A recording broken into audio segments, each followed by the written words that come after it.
My girlfriend left me alone on our couple vacation. I've been dating my girlfriend, Emily, for almost 2 years. We met through mutual friends at a 4th of July barbecue and clicked instantly. She's smart, funny, and confident. Basically everything I thought I wanted. I'm not the clingy type, but I've always been big on quality time. We both have busy schedules. She's in marketing, and I work in IT. So when we finally synced our calendars and planned a week-long trip to Florida, I was genuinely excited. It was supposed to be our first real vacation as a couple. I'd spent weeks researching everything: flights, hotels, restaurants, even fun local activities like snorkeling and jet skiing. Emily said she was happy to let me plan things because I had a knack for it. But once we actually got there, things didn't exactly go how I imagined. The first red flag popped up the day we landed.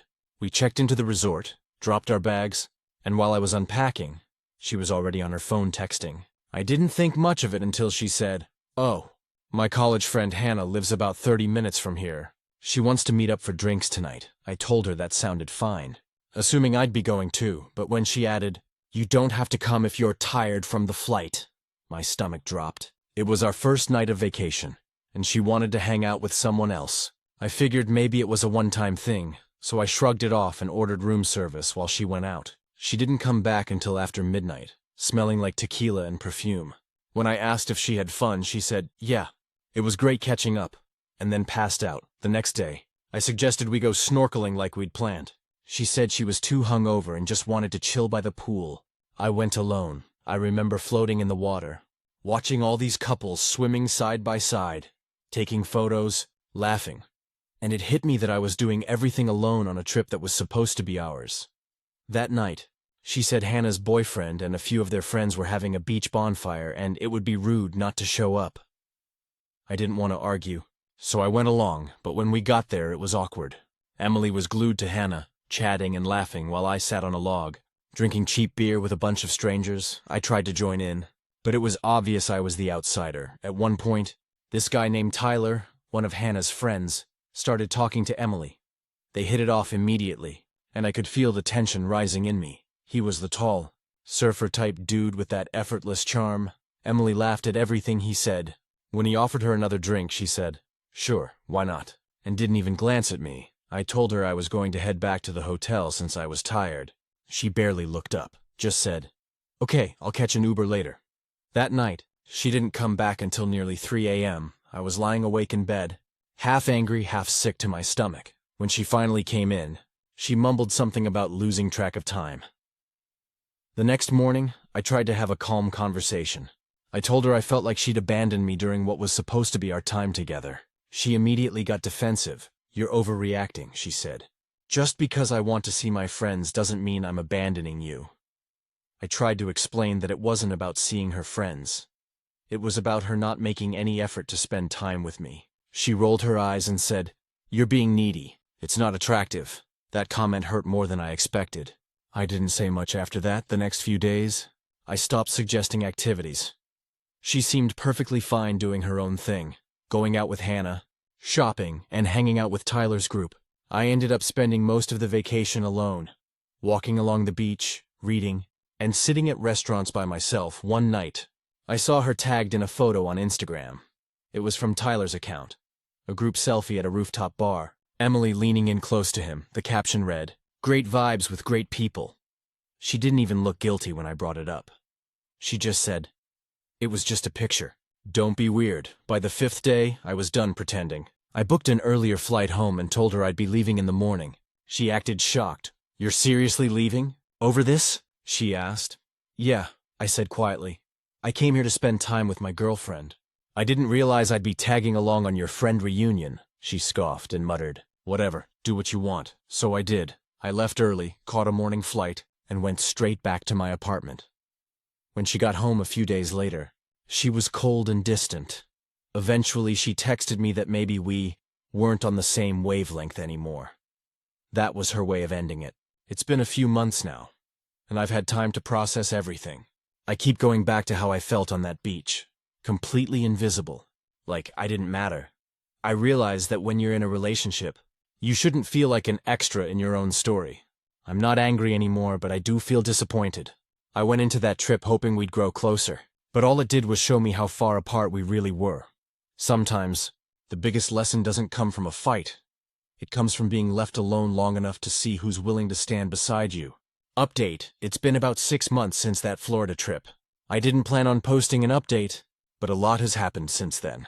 And honestly, getting it off my chest might help me make sense of everything. When Emily and I broke up, I went through that numb phase where I told myself I was fine, but really, I was anything but. I'd wake up every morning half expecting a good morning text from her, even though she'd already made it clear we were done. I'd open my phone and scroll through old photos from the trip, smiling selfies at the airport, the ocean behind us, all those moments that now felt staged. I finally deleted them all one night after a few too many beers, sitting on my couch, listening to the hum of my refrigerator. It hit me that I'd spent so much energy trying to make that vacation perfect, while she hadn't even cared enough to show up emotionally. For the first few weeks, I tried not to think about her, but mutual friends would occasionally mention her name, or I'd see something pop up on social media. Then one night my buddy Chris texted me, "Hey man, not to stir the pot, but did you see Emily's latest post?" Of course I looked. She'd posted a photo with Tyler, the same guy from the bonfire. They were at some concert together, his arm around her shoulders. The caption said, "Life's better when you just go with the flow, I won't lie." That one stung. Not because I wanted her back, but because it made me feel like our entire trip had been a stepping stone for her to meet someone else. I stopped following her after that. I figured I didn't need to keep reopening the wound. I focused on work, started going to the gym again, and reconnected with friends I'd drifted from during the relationship. One of those friends was Jess, a coworker I'd known for years. She's one of those people who just radiates calm energy, never judgmental, always listening. One Friday after work, she invited me to join a group for trivia night at a local bar. I almost said no, but I forced myself to go. That night was the first time in months I actually laughed without forcing it. We didn't talk about relationships or heartbreak. Just random trivia questions, bad pizza, and cheap beer. It felt normal. Over the next few weeks, Jess and I started hanging out more, getting coffee, going on hikes, just enjoying each other's company.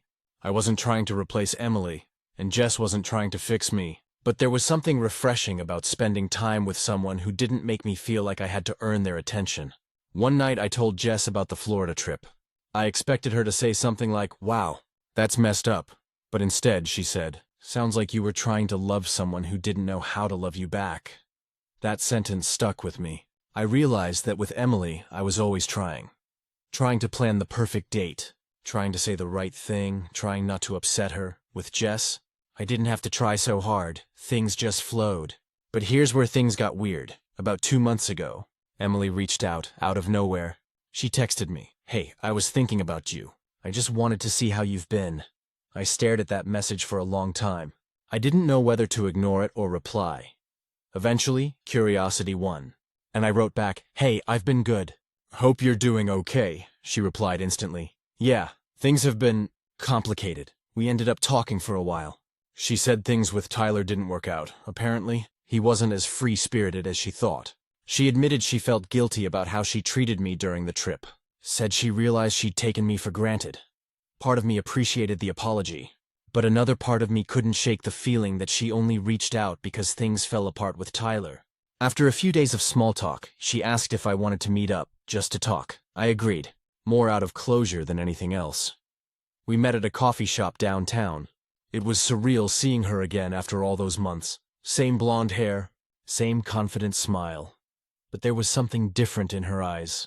Maybe regret. We talked for almost 2 hours. She said she'd been in a bad place back then, feeling restless and wanting to live life. I listened. But inside, I was thinking about all the times she left me sitting alone on that beach while she went to live.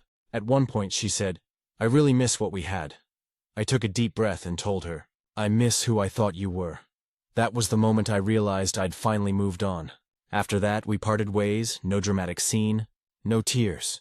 Just a quiet understanding that whatever we had was gone. I walked out of that coffee shop feeling lighter than I had in months. Since then, things with Jess have slowly grown into something meaningful. We're not rushing into anything, but I can honestly say I'm happier now than I've been in a long time. If there's one thing that trip taught me, it's that love without respect is just noise. You can plan the perfect vacation, say all the right things, Do everything right, and it still won't matter if the other person isn't really there with you. Now, when I think about that beach, I don't feel angry anymore. I just remember standing there alone, watching the sunset, realizing that sometimes being alone is the first step toward finding peace. Final update: how everything finally came full circle. It's been just over a year since that Florida trip, and honestly, I never thought I'd be where I am now. I figured I'd post one last update, not because I need closure anymore, but because I finally have it. After my last post, life started settling into something that actually felt good. Jess and I kept hanging out, and eventually we made things official. It wasn't a dramatic movie moment or anything. It just kind of happened naturally. One night after dinner, she looked at me and said, "Are we doing this?" And I said, "Yeah, I think we are." We laughed, kissed, and that was it. What I love most about Jess is how steady everything feels. There's no guessing, no games, no walking on eggshells. She shows up. That's something I didn't realize how much I needed until I didn't have it. We even took a small weekend trip to Colorado last month. Kind of a test run for both of us. And it was night and day compared to Florida. We planned things together. We hiked, cooked in our little Airbnb, stayed up late talking by the fire pit. It wasn't about posting cute pictures or showing off. It was just about being there, in the moment. For the first time in a long time, I felt calm. But life being what it is, Emily somehow found her way back into the story. At least temporarily. It started with a random text again. About 2 months ago, she said, "Hey, I heard you're seeing someone. I'm happy for you." It was short, polite, but I could feel something under the surface. I replied with a simple, "Thanks. Hope you're doing well too." A few days later, she sent another one. "Do you ever think about us?" That one threw me off.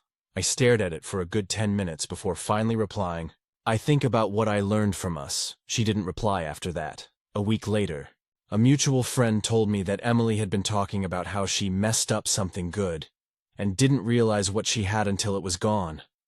I didn't gloat or feel smug. It just made me sad. Not for her exactly, but for how things ended between us. Because despite everything, I don't think she ever meant to hurt me. She just wasn't in the same place I was, and that's something I've really come to understand this past year.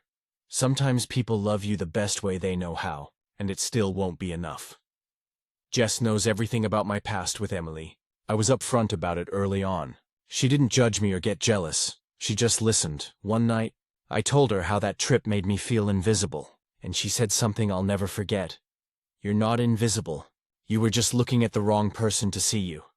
That hit hard.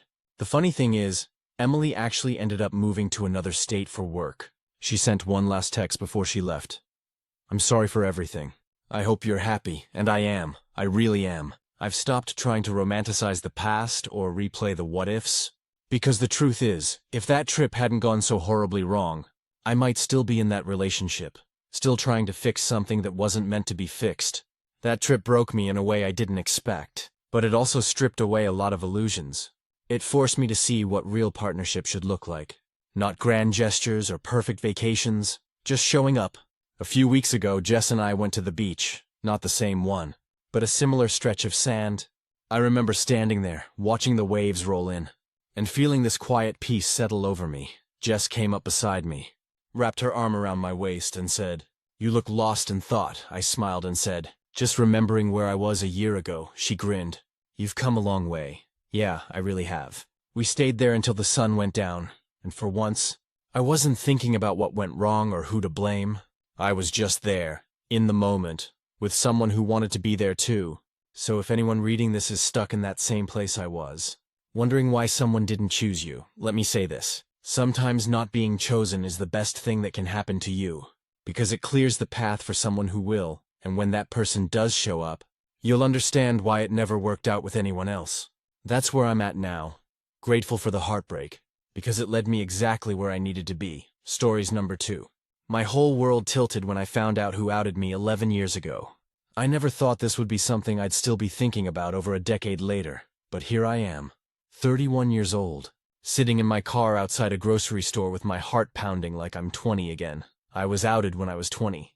I grew up in a small town in Missouri, where everyone knows everyone. I went to college 2 hours away, thinking that meant freedom. I could finally breathe, figure myself out, and not have to hide every part of who I was back then. I wasn't out to anyone except a few close friends on campus. I thought I was careful. I had a tight circle. My roommate Tyler, my best friend from high school Aaron, and a couple of people from the campus LGBTQ+ alliance, including a guy I was quietly seeing, Matt. When the outing happened, it was brutal. My mom called me crying one morning, asking if it was true that I was seeing men. My dad didn't talk to me for weeks after. Someone had sent screenshots of private messages between me and Matt, Facebook messages that were harmless but personal, to my mom's work email. No explanation, no note, just the screenshots. I remember staring at my phone in disbelief, then panic. I had no idea who could have done it. My friend group was small, and everyone swore they didn't know anything. Matt was furious and thought I'd told someone. I thought maybe he had. We stopped talking after that. My relationship with my parents took years to repair. I spent so long trying not to care about who did it. But the truth? It haunted me for years. Every time I went home, I wondered if it was one of my old high school friends. Every time I saw someone post an old photo, I wondered if they were laughing about it. Eventually, I stopped wondering. I just told myself it didn't matter anymore. Fast forward to last weekend, Erin invited me to her baby shower. I hadn't seen her in almost 2 years, but we'd stayed friendly. She's married now, has a house, the whole small-town dream life. I drove down, got a gift, showed up, and honestly felt weirdly nostalgic. It was all people I used to know. At one point, I was standing in the kitchen, talking with her husband, Mark, when one of Erin's college friends, Rachel, came over. I vaguely remembered her. She was loud, funny, always oversharing. She'd had a few drinks, and she was the kind of person who liked to reminisce a little too much. She leaned against the counter, laughed, and said, "God, remember when we all thought you and Tyler were a thing? Erin was so protective of you back then." I laughed awkwardly, trying to change the subject, but she kept going. "No, seriously. She told me she only told your mom because she thought she deserved to know." Everything stopped.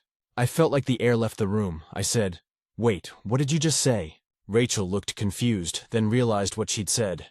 She kind of froze and muttered, "Oh, crap." I walked outside. I didn't even think. I just needed air. I sat on the curb outside, my hands shaking. Erin followed me out a minute later, her face pale. She said, "Please don't be mad. I was young. I didn't mean for it to go that way." I couldn't even look at her. I just asked, "You sent those messages?" She said, "I didn't send them directly. I just showed them to my cousin because I was worried, and I thought she'd tell your mom gently. I didn't mean for it to blow up like that." Her cousin was the one who worked with my mom. I felt sick, like physically sick. I had blamed everyone but her, my best friend, the one person I thought I could trust. She kept saying she was sorry, that she was young and stupid, that she didn't know better. But it's been 11 years. 11 years of confusion, of shame, of wondering. And she had all that time to tell me the truth and didn't. I left. I didn't make a scene. I just got in my car and drove back home. I didn't even cry until that night. Then it hit me. All of it. She wasn't just my friend. She was like a sister. She's the one who held my hand when I came out to her in college. She told me she'd always have my back. And then she went and decided my secret was hers to share. I keep thinking about all the years I spent defending her when other people said she was manipulative, dramatic, or controlling. I always said they were wrong. I don't even know what I'm supposed to do with this information now. She texted me 3 times the next day. Long messages about how sorry she was, how she's changed, how she prays I can forgive her. I haven't answered. I showed the texts to my partner, Lucas. He didn't say anything for a minute, then just said, "You don't owe her forgiveness." And maybe I don't, but I don't know if I'll ever stop grieving that friendship. The version of her I thought I knew. The worst part is how small it makes me feel all over again. Like I'm back in that dorm room. Terrified, humiliated, exposed. I don't think she'll ever understand how deep that betrayal went. I keep replaying that night in my head, wondering what I looked like to her. If she thought she was helping. Or if she just wanted to feel righteous. I'll probably never get a straight answer. All I know is that I spent years forgiving everyone except the one person who actually did it. And that's what devastates me most. Update: my whole world tilted when I found out who outed me 11 years ago. Hey everyone, I wasn't sure if I should post this, but the last few days have been heavy, confusing, and strangely clarifying all at once. When I posted, I honestly just needed to get it out. I didn't expect so many people to respond, or to care. I read every single comment, even the hard ones. Some of you were angry for me, some shared your own stories, And a few told me that forgiveness doesn't mean re-entry. That line hit me harder than I expected. Anyway, here's what happened after that day. After I drove home from the baby shower, Erin kept calling. I didn't pick up, I couldn't. My hands would literally shake every time her name popped up. It's like my body knew before my brain did that I wasn't ready to deal with her. 2 days later, she sent a message asking if she could come over to talk in person. I stared at it for a long time before replying, "Not now. I need space." That was the first boundary I think I've ever set with her in our entire friendship. I didn't realize until this whole thing that I'd spent most of my life being the quiet one, the peacekeeper. The person who forgives because it's easier. That's how our friendship always worked. She'd do something hurtful, apologize, cry, and I'd comfort her. I thought that was loyalty. It wasn't, it was fear. A few nights later, I finally told my parents what had really happened.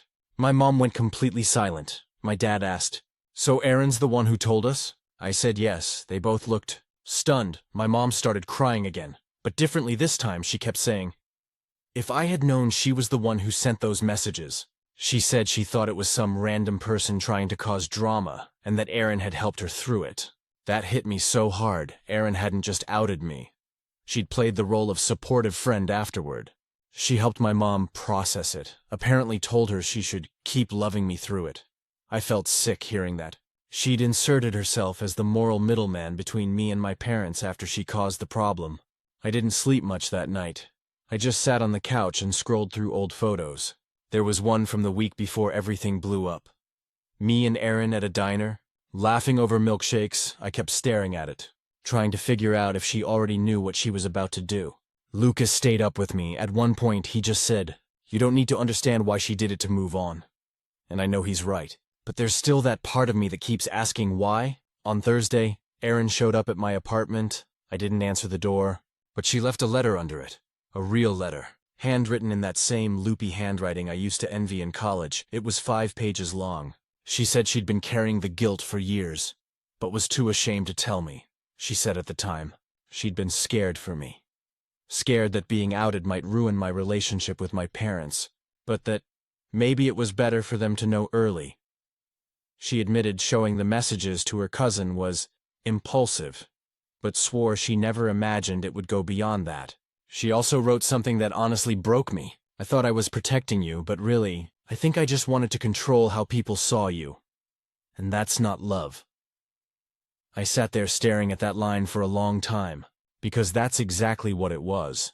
Control disguised as concern.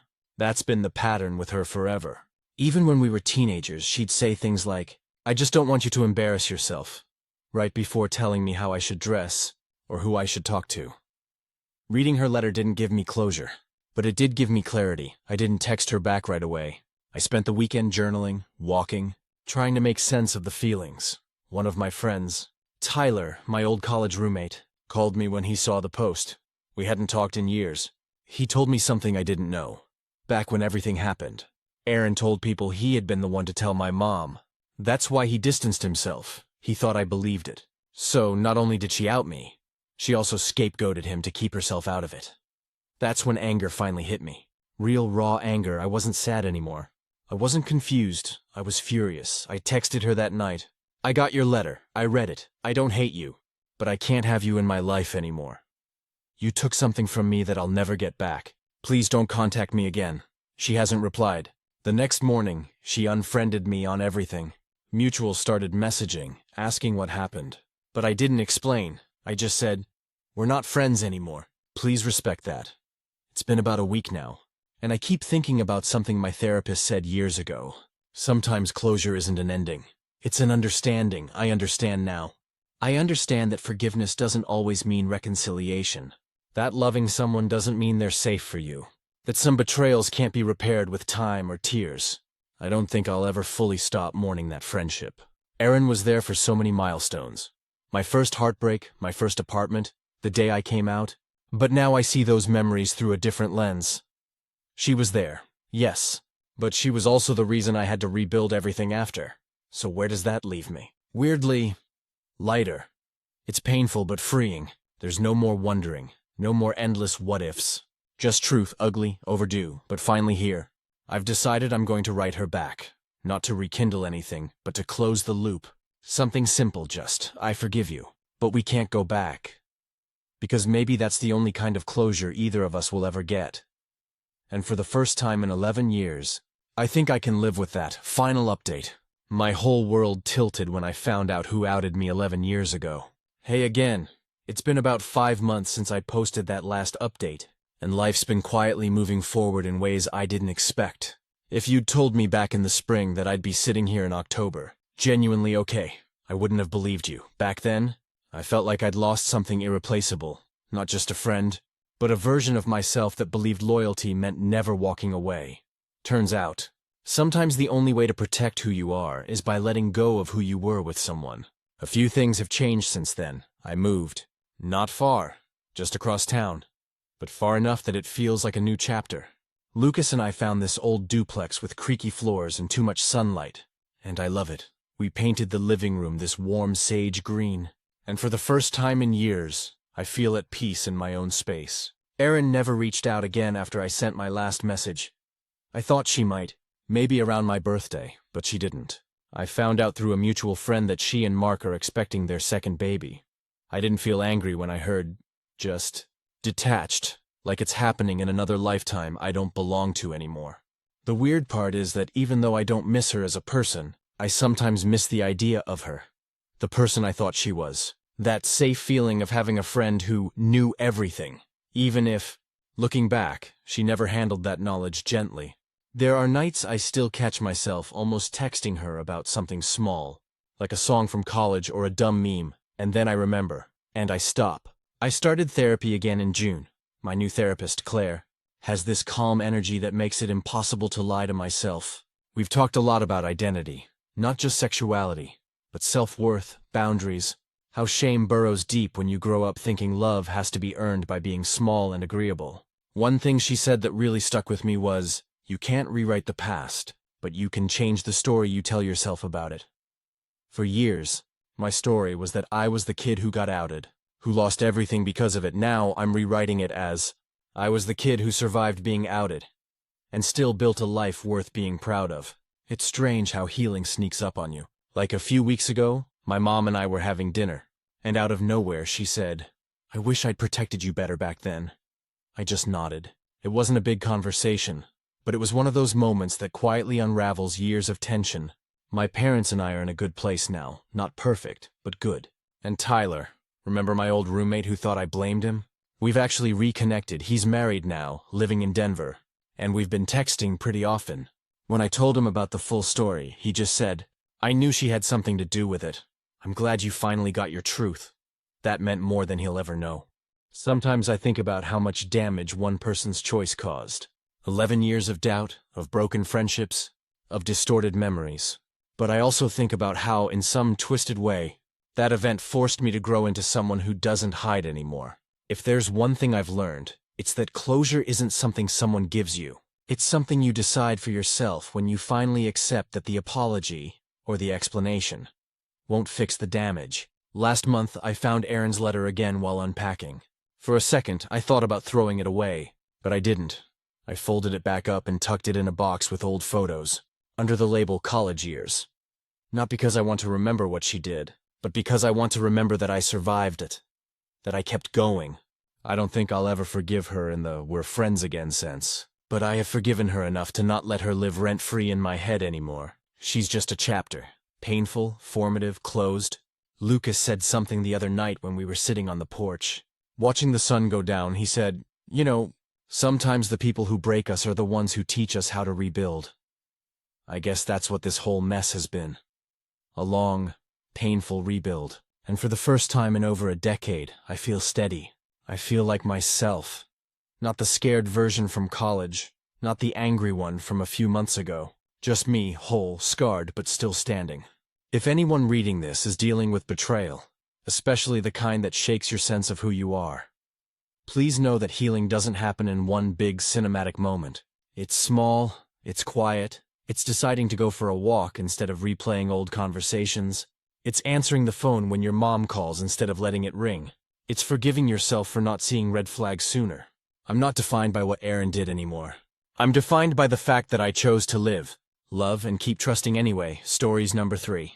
My dad's wife told me she has cancer and I didn't believe her. When I was 16, my parents split up after my mom caught my dad cheating. He swore it was just emotional. But a week later, he moved in with the woman he was just friends with. Her name's Linda, and she's the kind of person who always needed attention. Loud laugh, fake cry, constant drama. I tried to be civil at first, but every time I'd visit Dad, she'd make it about her. If I brought up school, she'd interrupt with, "Oh, that reminds me of when I was in high school and everyone was jealous of me." She'd tell that kind of story 3 times a visit. It got worse when I graduated and went off to college. She'd post on Facebook about how she raised me and taught me everything I know. My mom worked 2 jobs to keep me in school, and Linda tried to take credit for it. When I confronted her, she said, "You're just angry because you see me as a threat to your mom." That's when I decided she'd never really know me again.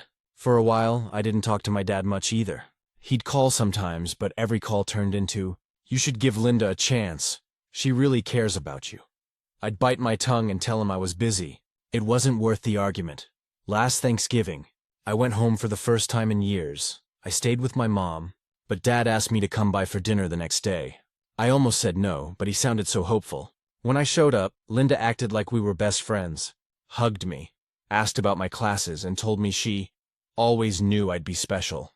I smiled because I didn't want to ruin Dad's night, but I could tell she was putting on a show. 2 weeks later, I got a text from my dad. "Call me when you can. It's about Linda." I called that night. He told me Linda had been diagnosed with breast cancer. I didn't say anything for a few seconds because I didn't know how to react. Then he said, "She's really scared. She'd like to talk to you." I didn't want to. I didn't trust her. She'd lied before. About money. About my mom harassing her. Even about being pregnant once. She wasn't. But I agreed to call her. She answered crying, "Sweetheart, I know we've had our differences, but I want to make things right before I go through treatment.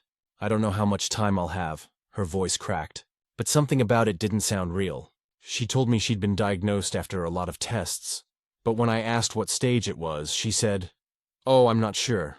They haven't told me yet." Anyone who's been through that knows doctors always say what stage it is. That's not something they forget to mention.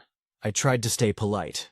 I said I hoped she'd be okay, and that I'd be thinking of her. She sniffled and said, "You could come by next weekend." It would mean the world to me. I told her I'd try, but I didn't. A month later, I got another call from my dad. He said Linda was in remission. I didn't even know she'd started treatment. He said she'd been doing chemo from home because she didn't want to make a big deal of it. I'm not an expert, but I've never heard of home chemo. When I talked to my mom about it, she just sighed. "Wouldn't be the first time Linda faked something for attention," she said. A few weeks after that, Linda posted a long Facebook status. Some people didn't even care that I was dying. But God sees who's loyal and who's heartless. People commented prayers and hearts, and she replied to each one with things like, "It was the hardest fight of my life." Or, "Some people showed their true colors." I didn't comment. I didn't even like the post. The next day she messaged me, "You didn't even say congratulations on my remission. I thought maybe this would make you realize life's too short to hold grudges." I finally snapped. I told her, "I don't believe you ever had cancer. And even if you did, that's between you and your doctor, not me."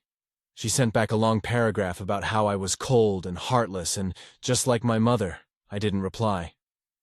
When my dad called later that night, he was furious. "How could you say that to her? She's been through hell." I told him she's been through lies, not chemo. He hung up on me. A couple of months passed, and I didn't hear from either of them. Then, out of nowhere, my cousin called and said, "You won't believe what I just saw." He sent me a link to a local community Facebook group where Linda had posted a GoFundMe for her second round of cancer treatment. Same story, same pictures, but she'd cropped out the old timestamps. I showed it to my dad. He didn't say anything at first. Then he said, "I don't want to believe it." I told him to call the hospital she claimed to go to. He did, and they said they had no record of her ever being treated there. He showed up at my apartment a week later. Looking 10 years older, he said, "You were right." I asked her straight out, and she admitted it. She said she panicked and wanted me to pay more attention to her. Apparently, she'd made up the entire story. Used old medical papers from her friend who'd actually had cancer. Even shaved a patch of her hair to make it look like it was falling out. I didn't know whether to laugh or cry. My dad said he was going to file for divorce. and I told him I hoped he followed through. But honestly, I didn't feel sorry for either of them. He'd chosen her, ignored every red flag, and made me feel like the bad guy for not believing her. A few days later, Linda texted me again. "I know you probably hate me, but I really am sick, just not like that. Please don't hate me," I didn't respond. Now it's been almost a year since all that happened. My dad lives alone, and we've slowly started talking again. I think he's embarrassed, not just because he was fooled, but because he defended her so hard every now and then. I still see Linda pop up online with a new last name and a new sob story last I checked. She was recovering from a brain tumor and raising money for travel costs. People are still donating. I don't feel guilty for not believing her. I used to think it made me cruel, but now I think it just means I finally learned when not to care. Update. It's been almost 8 months since I last heard from Linda, and honestly, I thought that was the end of it. My dad seemed to be doing better. He sold the house they shared and moved into a smaller place near the lake. I visited him twice over the summer, and we were finally back to talking like father and son instead of two people standing on opposite sides of a mistake. But last month, she came back. It started with a voicemail. I didn't recognize the number, but the transcription popped up on my phone, and I saw her name at the end of it. I almost deleted it right away, but curiosity got the better of me. Her voice sounded weaker, shakier, but still unmistakably her. She said, "I just wanted to say I'm sorry for everything. I know I can't undo what I did. I'm really sick this time, and I just need to tell the truth before I go." I didn't reply. I didn't call back. I told myself she was probably pulling the same trick again. But then my dad called a few days later and said, "You're not going to believe this. Linda's in hospice." Apparently, she'd been diagnosed with liver failure. And this time, it was real. She'd been drinking heavily after the divorce. According to what her sister told my dad, her health went downhill fast. I didn't know how to feel. I didn't want to see her, but I also didn't want to be the person who carried bitterness all the way to someone's deathbed. Dad said he was going to visit her and asked if I wanted to come. I told him I'd think about it. That night I couldn't sleep. I kept thinking about all the times she'd lied, manipulated, and humiliated us. But I also remembered her crying when she told me she was sorry the first time, for all her faults. I think she really did want to be loved. She just didn't know how to do it without destroying everything around her. The next morning, I drove out to the hospice. The building was quiet. Just that sterile smell of antiseptic and the sound of distant beeping. When I walked into her room, I barely recognized her. She was thin, pale, and hooked up to a bunch of tubes. Her hair was gone, not shaved this time, but gone. She smiled when she saw me. "You came." I didn't know what to say. I just nodded. She said, "I didn't fake it this time." Then she gave a weak laugh that turned into a cough. "I really did it to myself this time." I asked her why. Not why she drank, but why she lied. She said, "Because I thought if people pitied me, they'd have to love me. I didn't know how to be loved the right way." That hit me harder than I expected. I didn't forgive her. Not completely. But I understood her a little more. She asked about my dad, and I told her he was doing okay. She smiled again and said, "He's a good man. I ruined him for a while. Maybe you can help fix him." I stayed about 15 minutes. Before I left, she said, "I know you think I'm a monster, but I really did love you like my own. I just didn't know how," I told her. "I believe you loved me in your own way." It wasn't much, but it was true enough. She passed away 3 days later. Dad called me that night. His voice was quiet, like he didn't know what to feel either. He said she'd left a letter for both of us. He came by the next day and handed it to me. It was short, just a few sentences. "I can't ask you to forgive me, but I hope someday you'll think of me as a lesson and not a wound. Love people while you can, and don't let pride make you cruel." I read it twice and then folded it back into the envelope. I didn't cry, but something heavy inside me eased up a little. Dad didn't go to her funeral, neither did I. Her sister handled everything, from what I heard. Only a few people showed up, mostly from her church. I didn't feel guilty about not being there. I'd said what I needed to say when she was still alive. Since then, my dad and I have grown closer than we've been in years. We talk every week now. He even started dating again. Someone named Karen, a retired nurse who seems genuinely kind and nothing like Linda.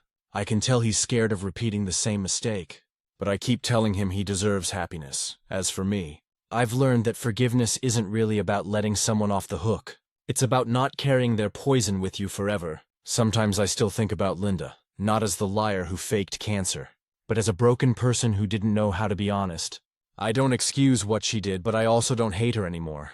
I guess that's the closest I'll ever get to forgiveness. Final update. It's been about a year and a half since Linda passed away, and this will probably be the last time I ever talk about her. So much has changed since then, and I think I finally understand what that whole part of my life meant. After she died, my dad didn't talk about her for months. It was like her name had been erased from his vocabulary. We'd sit on his porch, drink coffee, and talk about everything else. Work, fishing, the weather, but never her. Then one evening last fall, out of nowhere, he said, "You know, I think I stayed with her because I didn't want to admit I ruined my family." That hit me harder than I expected. I always thought he was just blinded by love or guilt, but hearing him say that made me realize he carried his own kind of shame. He said he kept trying to fix her, to make the relationship mean something, because if it failed, then so did he. It was the first time I saw my dad as a human being who'd broken something and didn't know how to put it back together. He's doing better now. He and Karen are still together, and I genuinely like her. She's calm, grounded, and nothing like Linda. She doesn't perform for attention or talk over people. She listens. The first time I met her, she asked me what kind of music I liked, and when I told her, she actually looked it up and listened to it later. That small thing meant more than she probably realized. My dad seems lighter. He laughs more, calls more often, and has stopped walking on eggshells around me. Sometimes I catch him looking at Karen with that same soft expression I remember from when he looked at my mom, back before everything fell apart. It's strange but comforting, like a small piece of balance was restored. As for me, I finished school, moved to a different city for work, and started therapy last spring. I didn't go because of Linda exactly. It was more about realizing how much distrust I'd built up from years of watching people lie. My therapist asked me once what forgiveness meant to me, and I told her it used to mean pretending something didn't hurt anymore. Now I think it means admitting that it did, and deciding to live anyway. A few months ago, I got an email from a name I didn't recognize. It was from one of Linda's old friends, a woman named Carla who'd helped her near the end. She said Linda used to talk about me, that she felt guilty about what she'd done, and that she left a small box for me. I wasn't sure I wanted to open that door again, but curiosity won out. Carla mailed it to me. Inside the box were a few old photos, some of my dad and Linda, a couple from family dinners, and one of me at 17. Standing awkwardly next to them both, there was also a folded note. It just said, "I know I made everything harder than it had to be. I'm sorry you had to grow up with that kind of mess. You deserved better." That was it. No dramatics, no guilt trip, just a small, quiet apology. I didn't expect to feel anything, but I sat there for a long time staring at that note. It was strange. This woman who had caused so much chaos in my life somehow managed to leave behind something that felt peaceful. I didn't keep the photos. I scanned them for my dad, then threw them out. But I kept the note, not because I want to remember her, but because it reminds me that closure doesn't always come in the form of justice. Sometimes it's just a simple acknowledgement that the past happened. The weirdest part came a few weeks later. I was visiting my dad and Karen for dinner, and as I was leaving, he stopped me at the door. He said, "You know, if it weren't for all that mess with Linda, I don't think I would have ever faced who I'd become." I told him, "Yeah, I think we both had to learn the hard way what kind of people we didn't want to be." He smiled and said, "I'm proud of you, kid." That stuck with me more than anything else. I used to wish I'd never met Linda, that my dad had never cheated, that everything could have just stayed simple. But now, looking back, I don't think I'd erase it. It taught me how to see through people's performances, how to trust my instincts, and how to draw boundaries without guilt. Linda's story didn't end the way she probably wanted it to, but it forced the rest of us to change. My dad learned humility, I learned empathy, and my mom, who somehow managed to stay graceful through all of it, finally moved on too. She started dating again recently, a guy named Rick who's kind, funny, and actually treats her like she matters. So yeah, maybe it all had to fall apart for us to rebuild the right way.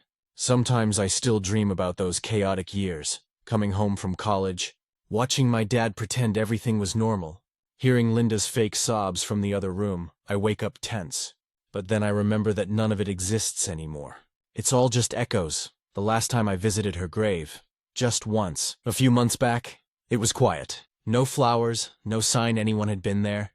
I didn't bring anything either. I just stood there for a minute and said, "I hope you found peace." Then I walked away. I think that's what I've been trying to do all along. Find peace. And now, finally, I think I have stories number 4. My fiancé expected me to become a father overnight. When I proposed to Laura, I thought I'd found my person. She was beautiful, confident, and kind. Someone who could light up any room she walked into. I knew she had 2 kids from her previous marriage, a 9-year-old girl named Ellie and a 6-year-old boy named Noah. And I respected that. From the beginning, I told her I was open to building a relationship with them at a natural pace. I wasn't trying to replace their dad, but I was happy to be a supportive adult in their lives. At first, everything went smoothly. I'd come over, cook dinner, help Ellie with her math homework, or play catch with Noah in the yard. They warmed up to me pretty fast, and I genuinely enjoyed being around them. But as things got more serious between Laura and me, I started to notice subtle shifts in how she talked about the future. One night over dinner, she said, "I can't wait for us to be one big family. You'll be such a great dad to them," I smiled. But inside, something tightened. "Well, I'm not their dad," I said gently. "I'll always support them. But that title belongs to their father?"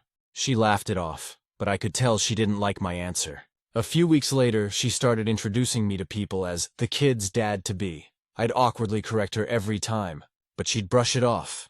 Then she began asking me to take on more responsibility, like picking the kids up from school, attending parent-teacher meetings, and even disciplining them when they misbehaved. It all came to a head one weekend.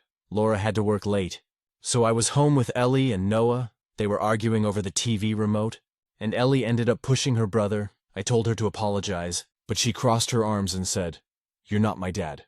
You can't tell me what to do." That stung more than I expected. I didn't get mad at her, she was right. I told her calmly, "You're right, Ellie. I'm not your dad, but when I'm watching you, I still need you to listen so everyone stays safe." When Laura got home, she was furious. She said, "Why didn't you discipline her properly? You can't just let her talk to you like that." I said, "She doesn't see me as her dad, Laura. I'm trying to build trust first, not force authority." She lost it. "You're marrying me, Jake. That means you're stepping up as their father. You don't get to pick and choose when to be one." I told her I wasn't comfortable with that. "I love you, and I care about your kids, but I can't become a father overnight. I didn't make them, and I don't want to pretend I did." That turned into a week-long fight. She accused me of being selfish and immature, said I knew what I was signing up for, and that she needed a real man who could step into the father role. I tried explaining that being a father figure and being their actual father aren't the same. I wanted to earn their respect and affection naturally, not demand it or have it assigned to me like a job title, but she wouldn't hear it. Things got worse after she told her mom and a few friends. Suddenly I was being painted as this cold, heartless guy who refused to love her kids. Even her ex-husband, Brian, reached out to me. He said, "If you can't handle being around them, maybe you're not ready to marry someone with kids." That conversation was the nail in the coffin for me. I started to realize Laura didn't want a partner. She wanted someone to fill the gap left by her ex. Every time she looked at me, it felt less like love and more like expectation. 2 nights later, she brought up the wedding plans again. But this time, her tone was different. "We can't move forward if you're not ready to be their dad," she said. I took a deep breath and said, "Then maybe we shouldn't move forward at all." Her face fell. "You're breaking up with me?" I nodded. "I love you, but I can't commit to a life where I'm constantly failing at being someone I never agreed to be," she cried. Begged me to reconsider, said I'd ruin the kids' sense of stability. I stayed strong, even though it broke my heart. I packed my things the next day. It's been 6 months now. I still think about Ellie and Noah sometimes. I hope they're doing okay. I know they didn't ask for any of this. I've had a few people tell me I did the right thing, that honesty is better than pretending. Others said I was cruel for walking away after getting close to those kids. But I don't regret it. I believe kids deserve authenticity. They deserve adults who choose to be there because they truly want to be, not because they're forced into the role. And I deserve a relationship where love doesn't come with an ultimatum. Update. It's been a little over 7 months since I walked away from Laura and the kids. And honestly, I didn't expect the emotional whiplash that followed. When I first left, I thought I'd feel mostly relief. Like I'd finally taken off a heavy coat I didn't fit into. But instead I felt empty, not just because I missed Laura, but because I genuinely missed Ellie and Noah. For the first few weeks, I tried to distract myself with work. I picked up more shifts at the shop, went on a few hikes, even joined a local softball league.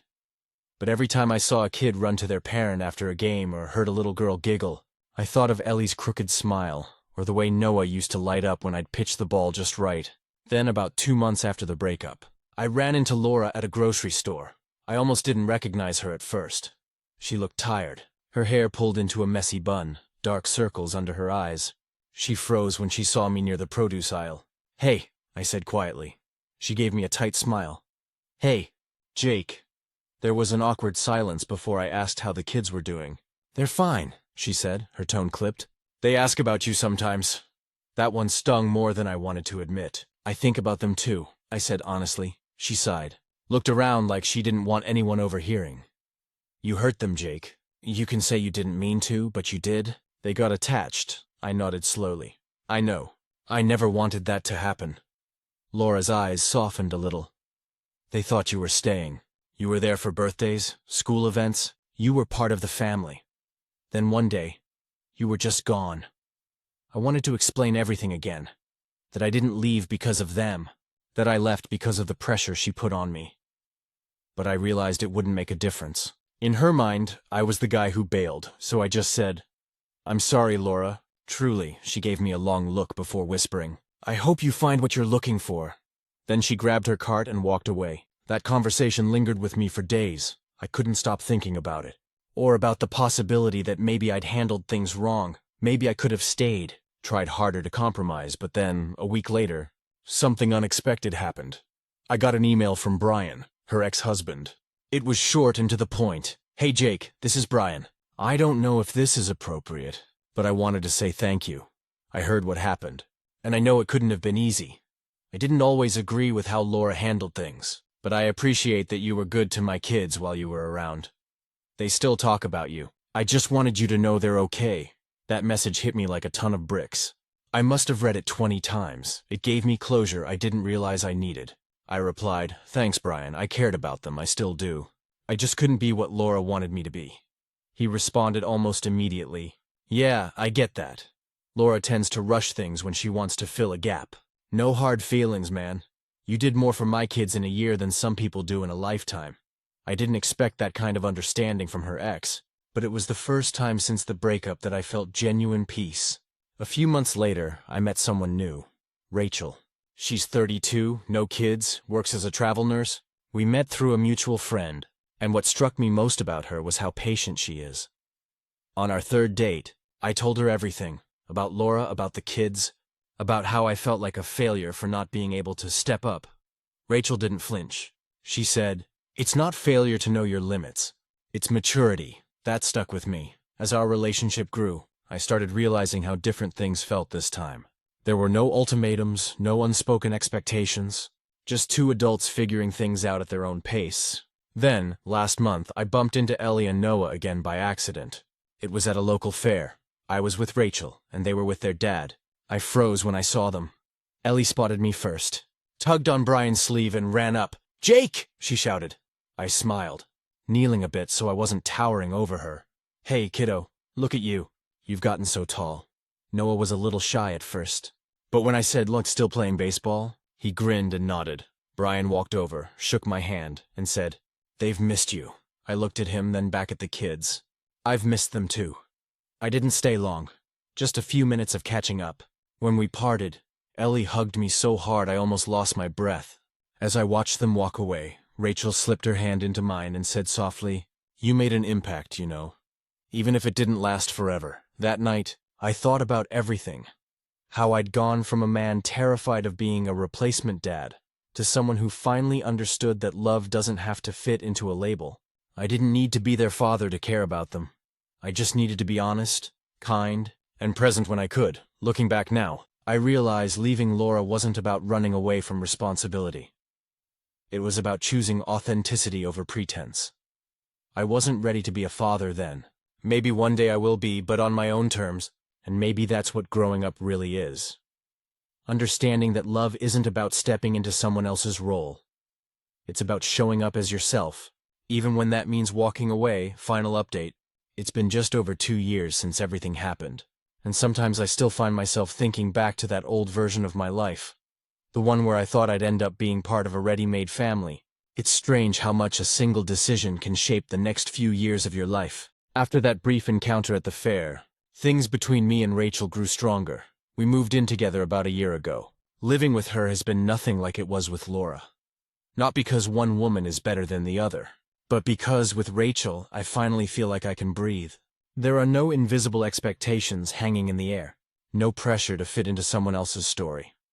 One night, about 6 months ago, we were sitting on the porch watching the sunset when she asked, "Do you ever wish you'd stayed?" It took me a minute to answer. "Sometimes," I said honestly, not because I think it would have worked, but because I miss the kids. Ellie and Noah were innocent in all of it. She nodded. "You talk about them like they were yours." I smiled a little. In a way they were, for a while. But I think what I learned from them helped me understand what kind of man I actually want to be. And that's the truth. Those kids taught me about patience, about emotional boundaries, about what it really means to care for someone without trying to own their place in your life. A few months after that conversation, something unexpected happened again. I got an email, this time from Laura. She started it off by saying she wasn't sure if she should even be reaching out, but she wanted to thank me for the time I spent with Ellie and Noah. She said she'd spent a long time being angry at me after the breakup, thinking I'd abandoned them. But with time and some reflection, she realized she'd been trying to force a family dynamic that wasn't ready yet. She admitted she had put a lot of pressure on me because she was terrified of doing it all alone again. She wrote, "You didn't deserve that, and the kids didn't deserve to feel like your love for them came with strings attached." "I'm sorry." She said Ellie still talked about how I used to help her with homework, and Noah still kept the baseball glove I bought him for his 7th birthday. I read that email 3 times, sitting there in silence, feeling something I hadn't felt in years. Full closure. I replied simply, "Thank you for saying that. I cared about all of you. I still do. I'm glad you and the kids are doing okay. I never wanted to hurt anyone. I just wasn't ready for what you needed. I hope you found your peace." She never responded after that, but she didn't need to. The words had done their job. 2 months later, I ran into Ellie again. This time at a small-town parade where my niece was marching with her school band. Ellie's older now, 12 or 13, taller, with braces and confidence I didn't remember seeing before. She spotted me and came running over again. This time without hesitation. "Jake, you remember me, right?" she said, grinning ear to ear. I laughed. "Of course I do. You're way taller now." "You've got to stop growing so fast," she giggled. "Mom said I might hit 5'8". I hope I do. I want to play basketball." We talked for a few minutes. She told me about school, her friends, and how Noah was still annoying but funny. I asked about her mom, and she said Laura was dating someone new, a guy named Mike, who'd been around for almost a year, and who, in her words, doesn't try too hard. That made me smile. Before she ran off to join her friends, Ellie said something that stayed with me. "You were always nice to us. I didn't get it then, but I do now. You didn't have to be our dad to care about us." I swear I almost lost it right there. After she left, I just stood there for a while, letting those words sink in, because that one sentence, from a kid who once told me, "You're not my dad," was all the validation I ever needed. Now life's good. Rachel and I adopted a rescue dog named Milo, and we're slowly talking about marriage and maybe starting a family someday. I don't rush the idea anymore. I used to think being ready meant having everything figured out. The house, the job, the mindset. But now I think being ready means knowing who you are first. I've learned that love isn't about filling roles or fixing people's pasts. It's about showing up, being honest, and letting things unfold naturally. Sometimes at night when the house is quiet, I still think about those days. About Laura's kitchen full of laughter. About Noah's baseball games. About Ellie trying to braid my hair because she said it made me look like a cool dad. And I don't feel regret anymore. I just feel gratitude. Because even though that chapter didn't end the way I thought it would, it taught me everything I needed to know about the kind of man, partner, and maybe someday, father, I want to be. So yeah, maybe I wasn't ready to be a stepfather then, but I think I'm finally becoming the kind of person who could be one. The right way, and this time it won't be out of obligation. It'll be out of choice. Stories number 5. My friends are all having the same argument, and I can't stop thinking about it till I'm 33, and lately, every conversation I have with people my age feels like a repeat of the same one. I'll be out with coworkers, friends, or at some birthday dinner, and somehow it always circles back to kids, not necessarily having them. More like whether we even want them at all. And I've started to notice this weird split. Every man I know around my age seems to be getting baby fever.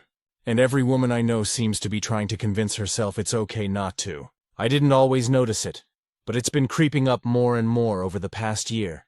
It started with my friend Jake. He's 34, married, works in real estate. The kind of guy who seems like he has everything lined up. He and his wife Lauren used to be the cool couple. Spontaneous road trips, concerts, weekend getaways. Then one night over drinks he said, "Man, I think I'm ready to be a dad." Lauren wasn't there that night. We all kind of laughed, but he was dead serious.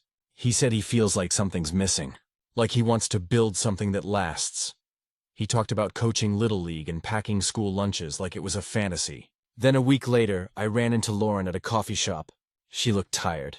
Not physically, but like the kind of tired that sits behind your eyes. We started talking, and she told me she and Jake had been fighting. He wanted to start trying for a baby this year. She didn't. She said, "I love him, but I don't want to lose myself. Everyone I know who has kids disappears." I didn't know what to say. Then it was my friend Maddie. She's 32, single, runs her own photography business, travels constantly. She told me she's been seeing this guy named Ben for a few months. And everything was great until he brought up the future. Apparently, he told her he wants 3 kids by 40. She told him she doesn't want any. He looked at her like she'd confessed to a crime. She said, "He acted like I'd just told him I hate puppies." She wasn't angry when she told me that. She sounded almost sad, like she already knew how it would end. And it's not just them. It's everywhere. My cousin Matt and his wife had their first baby last spring. He keeps texting our family group chat about how it's the best thing that's ever happened to him. But his wife, Kelly, posted on Instagram last month about how motherhood is harder than anyone tells you, and how she misses the old version of herself. Even at work, I'm in marketing. One of my coworkers, Rob, has started saying things like, "I think I'd be a great dad. I just need to find someone who wants that too." He's 35, recently divorced, and every woman he's dated since apparently told him she didn't want kids. He acts like it's some generational tragedy. Meanwhile, the women in my life talk about freedom, about being tired, about how they're already carrying so much. It's not like every guy I know is desperate to be a dad, but there's this shift I can feel. Like men are suddenly realizing time's moving faster than they thought, and women are realizing they don't owe anyone a family. I used to think everyone around me would eventually land on the same page. Meet someone, settle down, maybe have kids. But the older I get, the more it feels like that page never existed. I don't even know where I stand on it anymore. I used to think I wanted kids. I imagined teaching them to ride a bike, Sunday pancakes, all the cliches. But I also imagined being happy, stable, ready. And now I don't know if that's something I'll ever feel. The last serious relationship I had was with a woman named Emily. We dated for almost 4 years, broke up when we were 29. Kids weren't the reason. Or at least I didn't think they were at the time. But now, looking back, maybe they were, she used to say. I don't want my whole life to be about keeping someone else alive.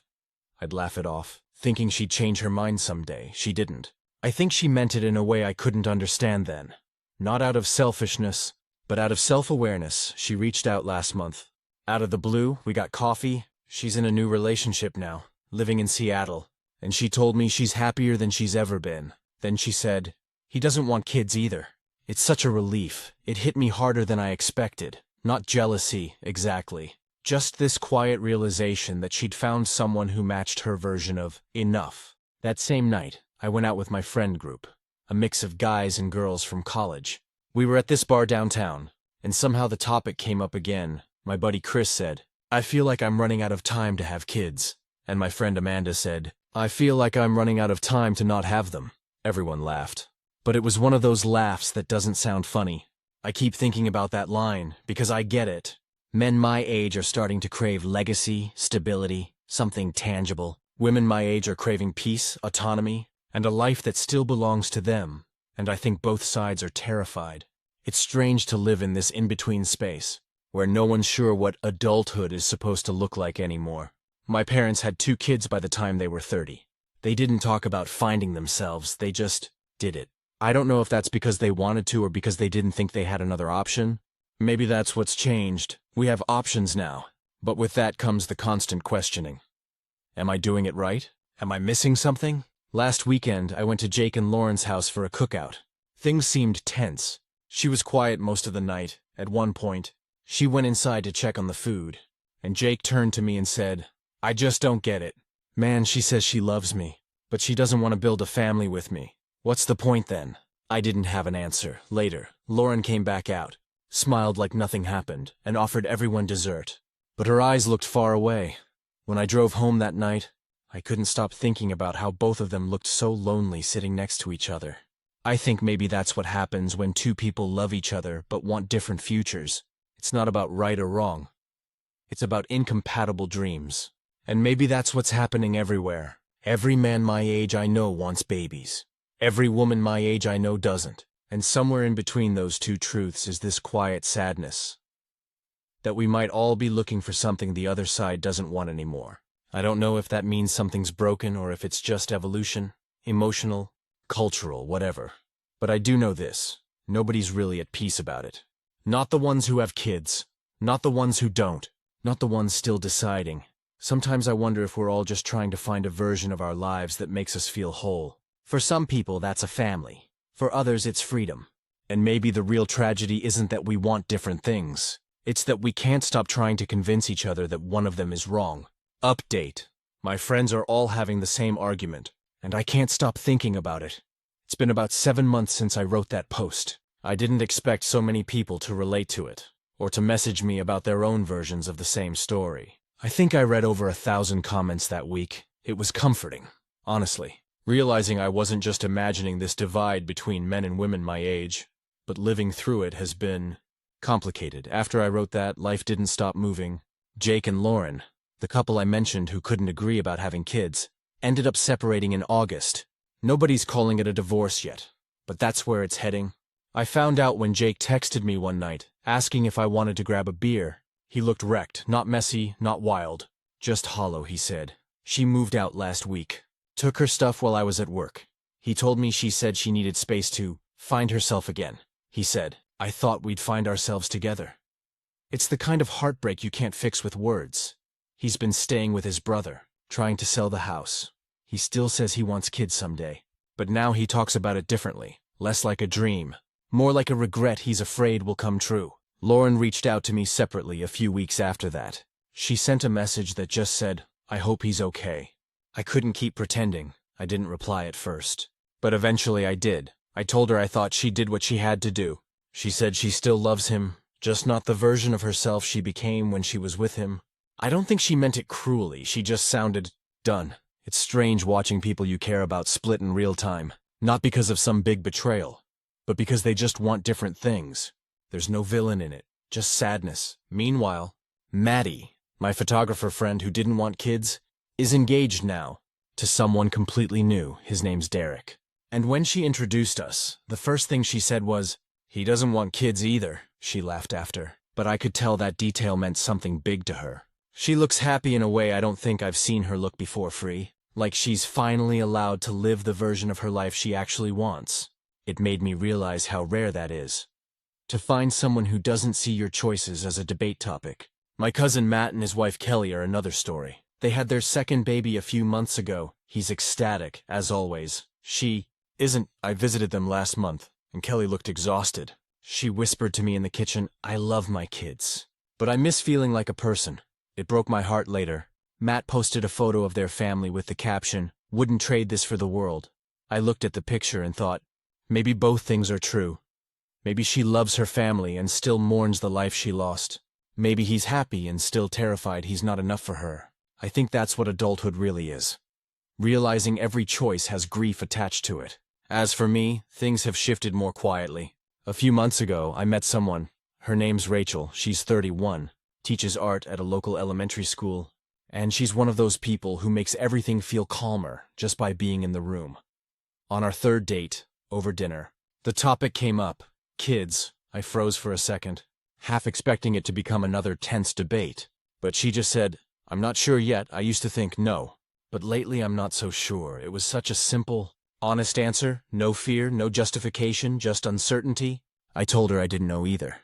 That sometimes I imagine having them, and sometimes I imagine not. And both pictures feel both right and wrong depending on the day. She nodded and said, Maybe that's just being human. I can't explain it, but that conversation stuck with me more than anything. Because for the first time in a long time, it didn't feel like a war between two sides, it just felt real. We've been seeing each other for 4 months now. I don't know where it's going, but it feels good easy in a way that doesn't feel lazy. The funny thing is, since that first post, I've realized this whole men want kids, women don't thing isn't a rule. It's more like a symptom of burnout, fear, expectations, maybe even biology playing tug-of-war with culture. The guys I know who want kids aren't necessarily chasing fatherhood. They're chasing meaning. They're tired of the emptiness that comes from working, scrolling, sleeping, repeat. They think kids will give them a purpose. And the women I know who don't want kids aren't heartless or career-obsessed. They're just exhausted. They've seen how much invisible labor motherhood takes, how much of themselves their moms and sisters had to give up. They don't want to disappear. It's not that we're opposites. We're just reacting to the same pressure in different ways. The pressure to make our lives matter. I talked to my dad about all this a few weeks ago. He's 63, a simple guy, the kind who still uses paper maps and keeps cash in his wallet. I asked him if he ever regretted having kids. He laughed and said, "Regret? No, but I think we were too young to even know what we were giving up." Then he said, "You have the luxury of choice. That's a good thing, but it also makes it harder to feel sure about anything." That line's been rattling in my head ever since. He's right, my generation has options, maybe too many. We can craft our lives however we want. But it also means we're constantly second-guessing the blueprint. Sometimes I envy people who just knew, the ones who always wanted kids, or the ones who never did. They seem more at peace. The rest of us are somewhere in the middle, trying to figure out what happiness looks like without a map. So where am I now? I guess I'm learning to stop treating the question like it needs an immediate answer. Maybe the point isn't whether we have kids or not. Maybe it's about building a life that feels whole, with or without them.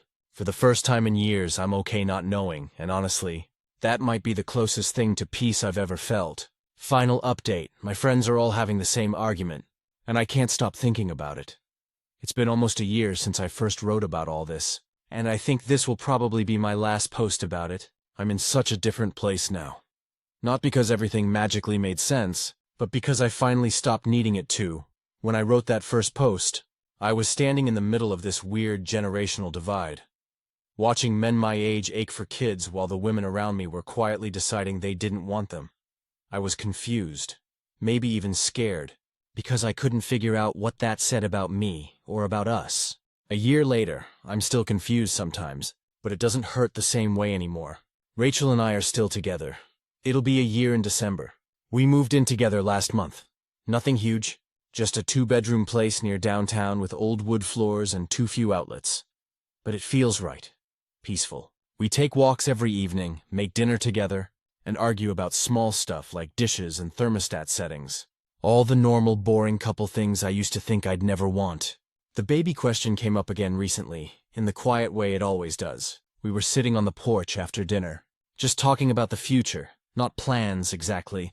More like daydreams, she said. "Sometimes I wonder if I'd regret not having kids," I said. "Sometimes I wonder if I'd regret having them."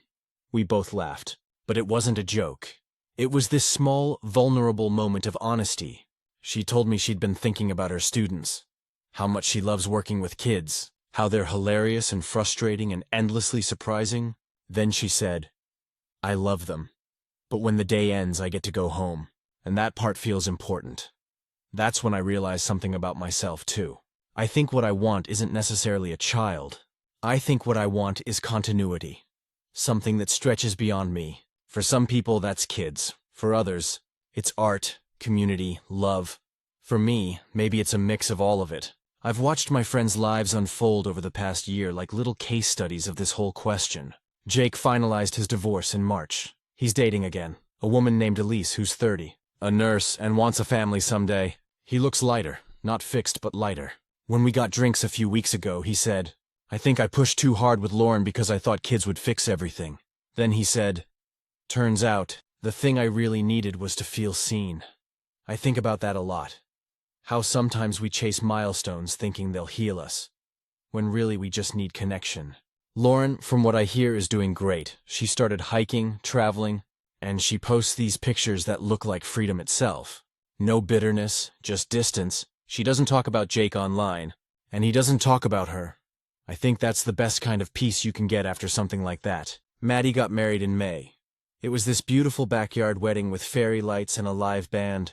During her vows, she said, "I spent years thinking something was wrong with me because I didn't want the same things everyone else did. But then I realized I just wanted the things that were right for me." There wasn't a dry eye in the crowd, including mine. Kelly, my cousin's wife, started therapy and went back to part-time work. She told me last month, "I still love my kids, but I'm learning to love myself again too." I think that's huge. Matt seems to understand her more now.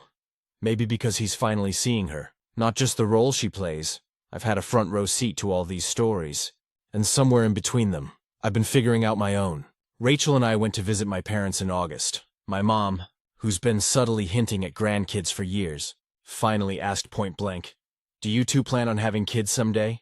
Rachel and I looked at each other, and I said, "We don't know yet, but we're happy right now." My mom smiled, a little sad, a little understanding, and said, "As long as you're happy." It was the first time she didn't follow it up with a sigh or a story about her friend's grandchildren. Just acceptance.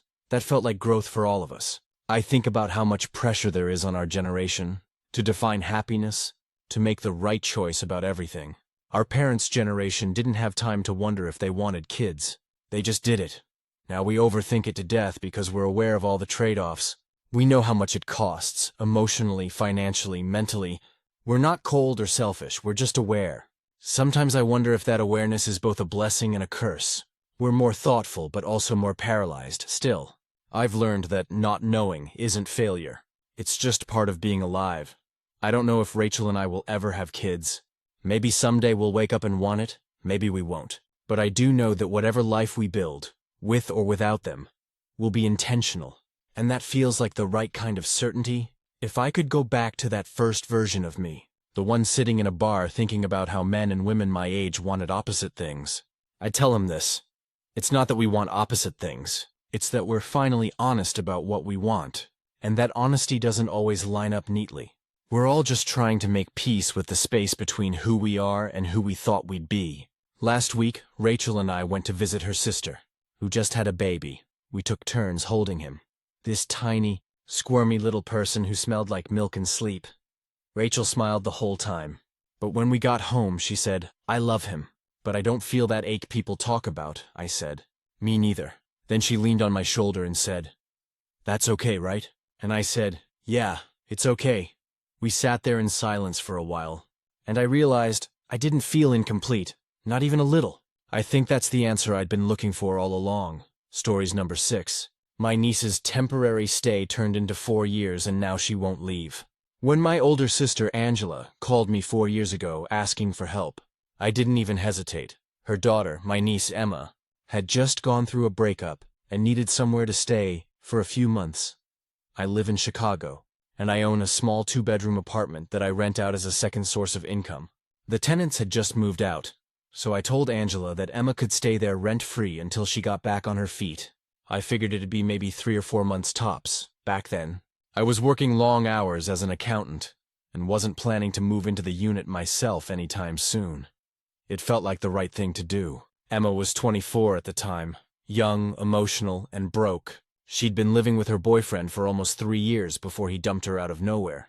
I remember Angela crying on the phone, saying Emma was devastated and too fragile to be alone. So I gave her the keys, stocked the fridge, and even left a little welcome note on the counter. She cried and hugged me when I dropped them off. I told her not to worry about rent and that she could just cover utilities when she got a job again. For the first few months, it was fine. She'd text me now and then to say thanks or to ask about the internet bill. But then the few months became a year. Every time I brought up moving out, she'd say she was still saving or trying to find a stable job. I wasn't really pressed about it because the apartment wasn't costing me much besides the property tax and basic maintenance. But then, during year 2, she started treating the place like it was hers. She painted the living room without asking, some pastel green that I hated. Then put up wallpaper in the kitchen. She changed the locks, for safety, she said. When I asked for a spare key, she promised to get me one but never did. That was when the first alarm bell went off. I tried to be patient, I really did. Every holiday, Angela would thank me for being so generous. but she never offered to help pay anything toward it. They both acted like I was running some kind of charity. By the third year, Emma had a full-time job, a car, and a boyfriend again. I figured she'd be ready to move out soon. But instead, she started saying things like, "It just feels like home now," or "I can't imagine living anywhere else." That irritated me more than I wanted to admit. I was paying insurance, property taxes, and repairs while she was posting photos of her cute apartment online, taking full credit for decorating it. It wasn't just about the money anymore. It was the entitlement. Last year, I decided I wanted to move into that apartment myself. The commute from my current place to work had gotten ridiculous, and I was tired of renting my own space from someone else while owning a unit I couldn't use. I called Emma and said as gently as possible that I'd need the apartment back within a few months. I gave her 6 months' notice, plenty of time to find something else. She didn't take it well. She said, "Wait, what? You're kicking me out?" I told her, "No. I'm just letting you know I'll need the place back soon. You've been there for years and I think it's time." She started crying and said, "I can't afford to move right now. Rent's insane, and this place feels like home." I reminded her that it was never meant to be permanent. I even offered to help her find a new apartment, maybe even cover her first month's rent. She said she'd think about it. 2 months passed, nothing, no updates. No searching, no packing. Every time I asked, she said, "I'm working on it." So I sent her a formal notice through email. Nothing harsh, just a written request to vacate by a certain date. She didn't reply. Instead, Angela called me the next day, furious. She said, "How could you do this to her? She's finally stable and happy and you're throwing her out?" I told her that Emma was an adult and had had 4 years to get back on her feet. Angela said, "Family helps family, not evicts them." That word, evict, really got under my skin. I wasn't trying to evict anyone. I was reclaiming my own property. But apparently to them, that made me heartless. Things got ugly fast. Emma stopped responding to my texts altogether. When I went to the apartment to check on some maintenance issues, she refused to let me in. She said she had tenant rights and that I couldn't just show up anymore. That's when I realized how bad I'd messed up by not having a written agreement. It had been informal, just family helping family, legally. She'd been living there long enough to qualify for certain rights, even without a lease. My lawyer said I'd have to go through an actual eviction process if she refused to leave. I felt sick. I didn't want to drag family into court. But I also couldn't just keep letting her live there rent-free indefinitely. When I tried to talk to Angela about it again, she said, "You're going to regret this when you're old and alone." That was the moment I decided I was done being the nice uncle. I filed the notice. Emma was served a few weeks later. She texted me that night. "I can't believe you're doing this to me. I thought you loved me," I told her. "I do love you, but love doesn't mean letting someone take advantage of you." She blocked me after that. The process dragged on for months. She didn't move out until nearly a year after I'd first asked. When she finally did, I went to inspect the place. It was a disaster. Holes in the wall from where she'd hung shelves. Chipped paint everywhere, carpet stained beyond repair. The fridge was empty except for half a bottle of wine and a note that said, "I hope you're happy." I stood there for a long time, just looking around the place that had once been my little investment project. It didn't even feel like mine anymore. The weirdest part was how quiet it felt without her stuff. I spent weeks repainting and fixing things every now and then. I'd find something of hers. An old photo strip, a ring, a grocery list, and I'd feel that tug of guilt again. But then I'd remember how hard I'd tried to do the right thing before it got to this point. Angela still doesn't speak to me. She sent a Christmas card that just said "Merry Christmas" with no note. No signature. I guess that's her way of keeping some kind of peace. Emma's living with her boyfriend now. From what I hear, she never apologized. But I stopped waiting for one. I've realized that when people get used to generosity, they start to see it as something they're entitled to. Now I live in that apartment myself. It's quiet, clean, and finally feels like home again. Sometimes I still half expect her to text me, but she never does. I don't know if I'm the bad guy in her story, but I know I'm finally free in mine. Update. It's been about a year since Emma finally moved out, and I didn't think I'd ever have to deal with the situation again. I thought it was behind me. I was wrong. When she left, I moved into the apartment myself. I repainted everything, replaced the carpet, and turned it into exactly what I'd always wanted. For the first time in a long while, I felt like I had peace. No drama, no guilt, just my space. A few months after I settled in, I ran into Angela at a family barbecue. It was the first time we'd seen each other since everything blew up. I wasn't sure what to expect, but she acted like nothing had happened, gave me a quick hug, said, "Hey, how have you been?" Like she hadn't called me selfish and heartless less than a year ago. I played along because I didn't want a scene. Things were fine until Emma showed up. She walked in like she owned the place. Hair done, nails done, nice outfit. You'd never guess she'd spent years claiming she couldn't afford rent. She made polite small talk with everyone else, but didn't even look at me. When she finally did, it was just a nod. It was awkward, but I figured that was the best I could hope for. Then, about halfway through the afternoon, Angela called everyone over to the patio for a family toast. She started thanking people for their support during tough times, then said, "And a special thanks to my brother for helping Emma get back on her feet." I almost laughed out loud.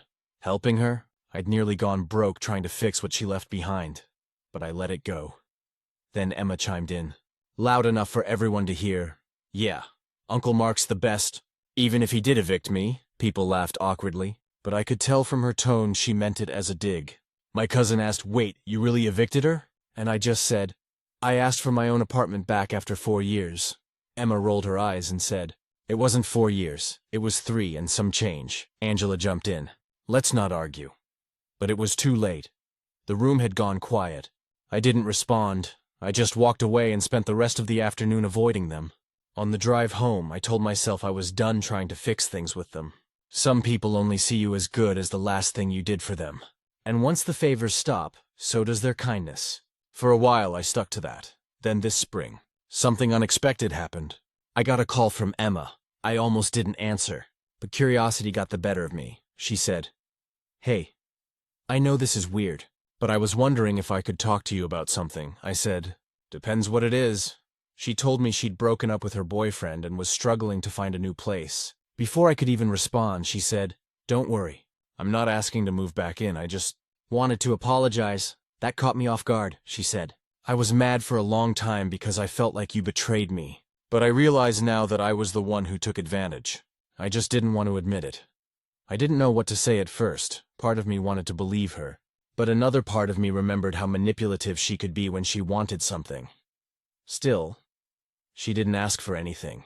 She just said she wanted to make things right. I told her I appreciated the apology, and she said, "I mean it, Uncle Mark. I was selfish. You didn't deserve how I treated you. It sounded genuine." We ended up talking for about 20 minutes. She told me she'd gotten a new job as a dental assistant and was saving up to get her own place. She sounded more grounded than I'd ever heard her. Before we hung up, she said, "I hope you'll forgive me someday." I told her, "I already have. Just don't repeat the same mistake with someone else." I thought that was it. But 2 weeks later, Angela called. She said, "I heard you and Emma talked. That means a lot to her." Then she paused and said, "I know I wasn't fair to you either." That floored me. My sister has never admitted being wrong about anything. She said she'd been so focused on protecting her daughter that she didn't stop to think about what it cost me. I told her it was okay, and honestly, I meant it. I didn't realize how much tension I'd been carrying until it was gone. For the first time in years, things feel normal again. We've even started doing Sunday dinners as a family, and it's not awkward anymore. Emma comes sometimes, and while we're not close, we're at least civil. I can live with that. A couple of weeks ago, she brought me a small plant in a pot. "For your apartment," she said. "You deserve something nice in there that's from me, but not me." We both laughed. She's growing up finally. When I look back now, I realize I let guilt make decisions that logic should have handled. I gave too much because I didn't want to seem cold. But sometimes being firm isn't cruel. It's necessary. I don't regret helping her. But I regret not setting boundaries from day one. If I'd said 3 months and meant it, none of this would have dragged out. Now the apartment's mine again, both legally and emotionally. It's no longer the place where I let people walk over me. It's my home. And somehow, after all the chaos, the family's starting to heal too. I guess sometimes you have to lose your patience to find your peace. Final update. It's been almost 2 years since I got my apartment back. And this is probably the last time I'll talk about any of this. So much has changed that it almost feels like that whole mess happened to a different person. After Emma's apology and my sister finally coming around, I thought things would go quiet, and they mostly did. Life got simpler. I was working from home, seeing my family without that undercurrent of tension. And for the first time in years, I wasn't constantly justifying my own choices. The apartment finally felt like mine in every sense. But then, earlier this year, Emma called again, this time. She didn't sound nervous or emotional, she just said, "I wanted to tell you something good." She'd saved enough to buy a condo with her new fiancé, a guy named Tyler. She said she wanted me to see it before they moved in. And honestly, I was hesitant, but she told me, "You're the one who taught me what responsibility actually looks like. You should see where that lesson took me." That stopped me. So I went. Her condo was small but clean and bright, and she decorated it beautifully. When I walked in, she smiled and said, "Don't worry, I'm paying my own mortgage this time," I laughed. But it hit me how different she seemed. She'd grown up. We sat on her couch and she said, "I don't think I ever told you this, but when you made me move out, it was the best thing that ever happened to me. I was angry, yeah, but I finally learned how to take care of myself." I told her I was proud of her, and I meant it. Later that night, I got home and just sat in my living room for a long time, thinking about how full circle everything had come. The apartment looked exactly how I'd always imagined it. Clean, quiet, warm, but I realized it wasn't just about the place anymore. It was about what it represented. It wasn't the site of a family fight or a bad memory. It was where I learned to draw lines and stand up for myself, even when it made me look like the villain. A few months after that, Angela invited me over for dinner. It was me, her, Emma, and Tyler. No tension. No passive-aggressive comments. No walking on eggshells, Angela even joked. "See, I raised her to learn her lessons eventually." I just smiled and said, "You had a little help." We actually laughed about the whole apartment situation for the first time. Emma said, "I still can't believe I thought you were being cruel. I had no idea how much that place must have meant to you," I told her. "It's not about the place. It's about learning not to let people decide what kind means for you." Since then, she and I talk every couple of weeks. She'll text me pictures of her condo or ask for advice about home repairs. It's strange how someone who once refused to hand over a key now calls to ask which power drill brand is better. Angela and I are closer than we've been since before any of this happened. She admitted she'd felt guilty for years about how she handled things, but didn't know how to fix it. I told her it was fixed the day she owned up to it. She got quiet for a second, then said, "You're a better brother than I deserved." I don't know if that's true, but I'll take it. As for me, I've made peace with everything. I'm still in the same apartment, though I've made it more of a home than it's ever been. I built bookshelves, replaced the kitchen tiles, and even got a dog, a lazy old beagle named Murphy, who follows me from room to room. Sometimes I'll sit by the window with him at night, looking out over the street, and think about how much changed because of one simple word. No. Saying no to Emma, to guilt, to manipulation. It all changed the course of my life. A few weeks ago, Emma and Tyler invited me to their engagement party. It was at a little restaurant downtown. When I walked in, Emma hugged me first, and I realized it wasn't awkward anymore. There wasn't a hint of resentment, just family. During her speech, she thanked a few people, and then she looked at me and said, "My Uncle Mark taught me that real kindness sometimes looks like tough love." I didn't get it then, but I do now. Everyone clapped, and I just smiled. On the way home, I thought about how hard that time in my life had been, how guilty I'd felt for months, how I'd questioned whether I'd done the right thing. But now, seeing how she'd turned out, I finally had my answer. I don't think I'll ever forget those years, but I also don't carry them with me anymore. The weight of that resentment, the frustration, it's all gone. I guess forgiveness sneaks up on you when you stop trying to win the argument and start letting life prove you right. Now every morning when I make coffee in that apartment, I feel grateful. It's not fancy, but it's mine, and it's peaceful. Sometimes that's all we really need. So, yeah, after 4 years of chaos, court papers, and strained family dinners, everything finally came full circle. My niece grew up, my sister grew humble, and I finally learned that setting boundaries doesn't make you the bad guy. It just makes you free. Stories number 7. My plan to get rid of wasps turned into a full-blown nightmare. So, a couple of summers ago, I decided I'd finally deal with the wasp nest that had been haunting the corner of my back porch for weeks. I live in a small town in Missouri, in this old, slightly run-down house I inherited from my uncle. It's got character, sure, but it also has a lot of unwanted guests, spiders, raccoons, and apparently, wasps the size of small helicopters. Now, I'm not the type of guy who calls pest control unless it's absolutely necessary. My name's Eric, I'm 32, and I like to think I'm pretty handy around the house. I'd watched enough YouTube videos to feel confident I could take care of a simple wasp problem myself. Mistake number one. The nest wasn't small. It was about the size of a football, hanging just under the roof eave near my kitchen window. Every time I went outside to grill or water the plants, I could hear them buzzing like they were plotting against me. I swear they had a schedule. They'd leave in groups, come back in groups, and hover around like little flying security guards. One Saturday afternoon, after getting stung on my shoulder while bringing groceries in, I finally snapped. I told myself, "That's it. You're going down, you winged demons." I didn't have any wasp spray left, but I had this bright idea. What if I just sealed the nest? You know, trap them inside so they suffocate or something. It sounded genius at the time. I went to the garage, grabbed some duct tape, a roll of plastic sheeting, and a ladder. I waited until late evening, when they were all supposedly inside the nest sleeping. I crept out there like a soldier on a stealth mission. Flashlight in my mouth, duct tape in one hand, plastic in the other. My neighbor, Tom, was outside grilling and called over. "Hey man, what are you doing up there?" I whispered back. "Taking care of the wasps." He gave me this doubtful look but shrugged and went back to flipping burgers. I climbed the ladder, heart pounding, and carefully wrapped the nest with plastic, then used almost a whole roll of duct tape to seal it tight to the wall. No air, no escape. I stepped back, proud of my handiwork. "There," I muttered. "Enjoy your little tomb." I went to bed that night feeling like a hero. The next morning, though, I learned that wasps do not, in fact, suffocate quietly. I woke up to a weird scratching, buzzing sound coming from inside the kitchen wall. At first, I thought maybe it was the pipes or something, but then I heard it again, louder this time, like something alive. Then I realized the horrifying truth. Those little bastards had chewed through the drywall. They hadn't died. They'd gone inward. My airtight seal had apparently forced them to find another exit, and that exit was the inside of my house.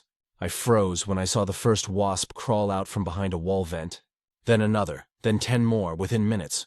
My kitchen turned into a scene from a horror movie. I grabbed a towel and started swatting like a maniac. But there were too many. I ran out the back door, slammed it shut, and called Tom. He answered, laughing. "What's up, exterminator?" "Tom," I said, out of breath. "They're in my house. The wasps. They're inside." There was a pause. Then he said, "You sealed their front door, man. Where'd you think they were gonna go? They got real estate in your walls now." Not helpful, Tom. Not helpful at all. I ended up spending the rest of that day sitting in my truck, watching through the kitchen window as my house became wasp central. You could see them flying around inside, bouncing off the glass, furious. When I finally called an actual exterminator, the guy showed up, took one look at the nest, and just sighed. "You tried to suffocate them, didn't you?" I admitted I did. He chuckled. "Yeah, that doesn't work. You just make them mad. These guys can chew through wood if they have to." You basically told them, "You're not leaving." And they said, "Fine, we'll go the other way." He spent 3 hours fumigating the place and tearing open part of the drywall to find where they'd moved.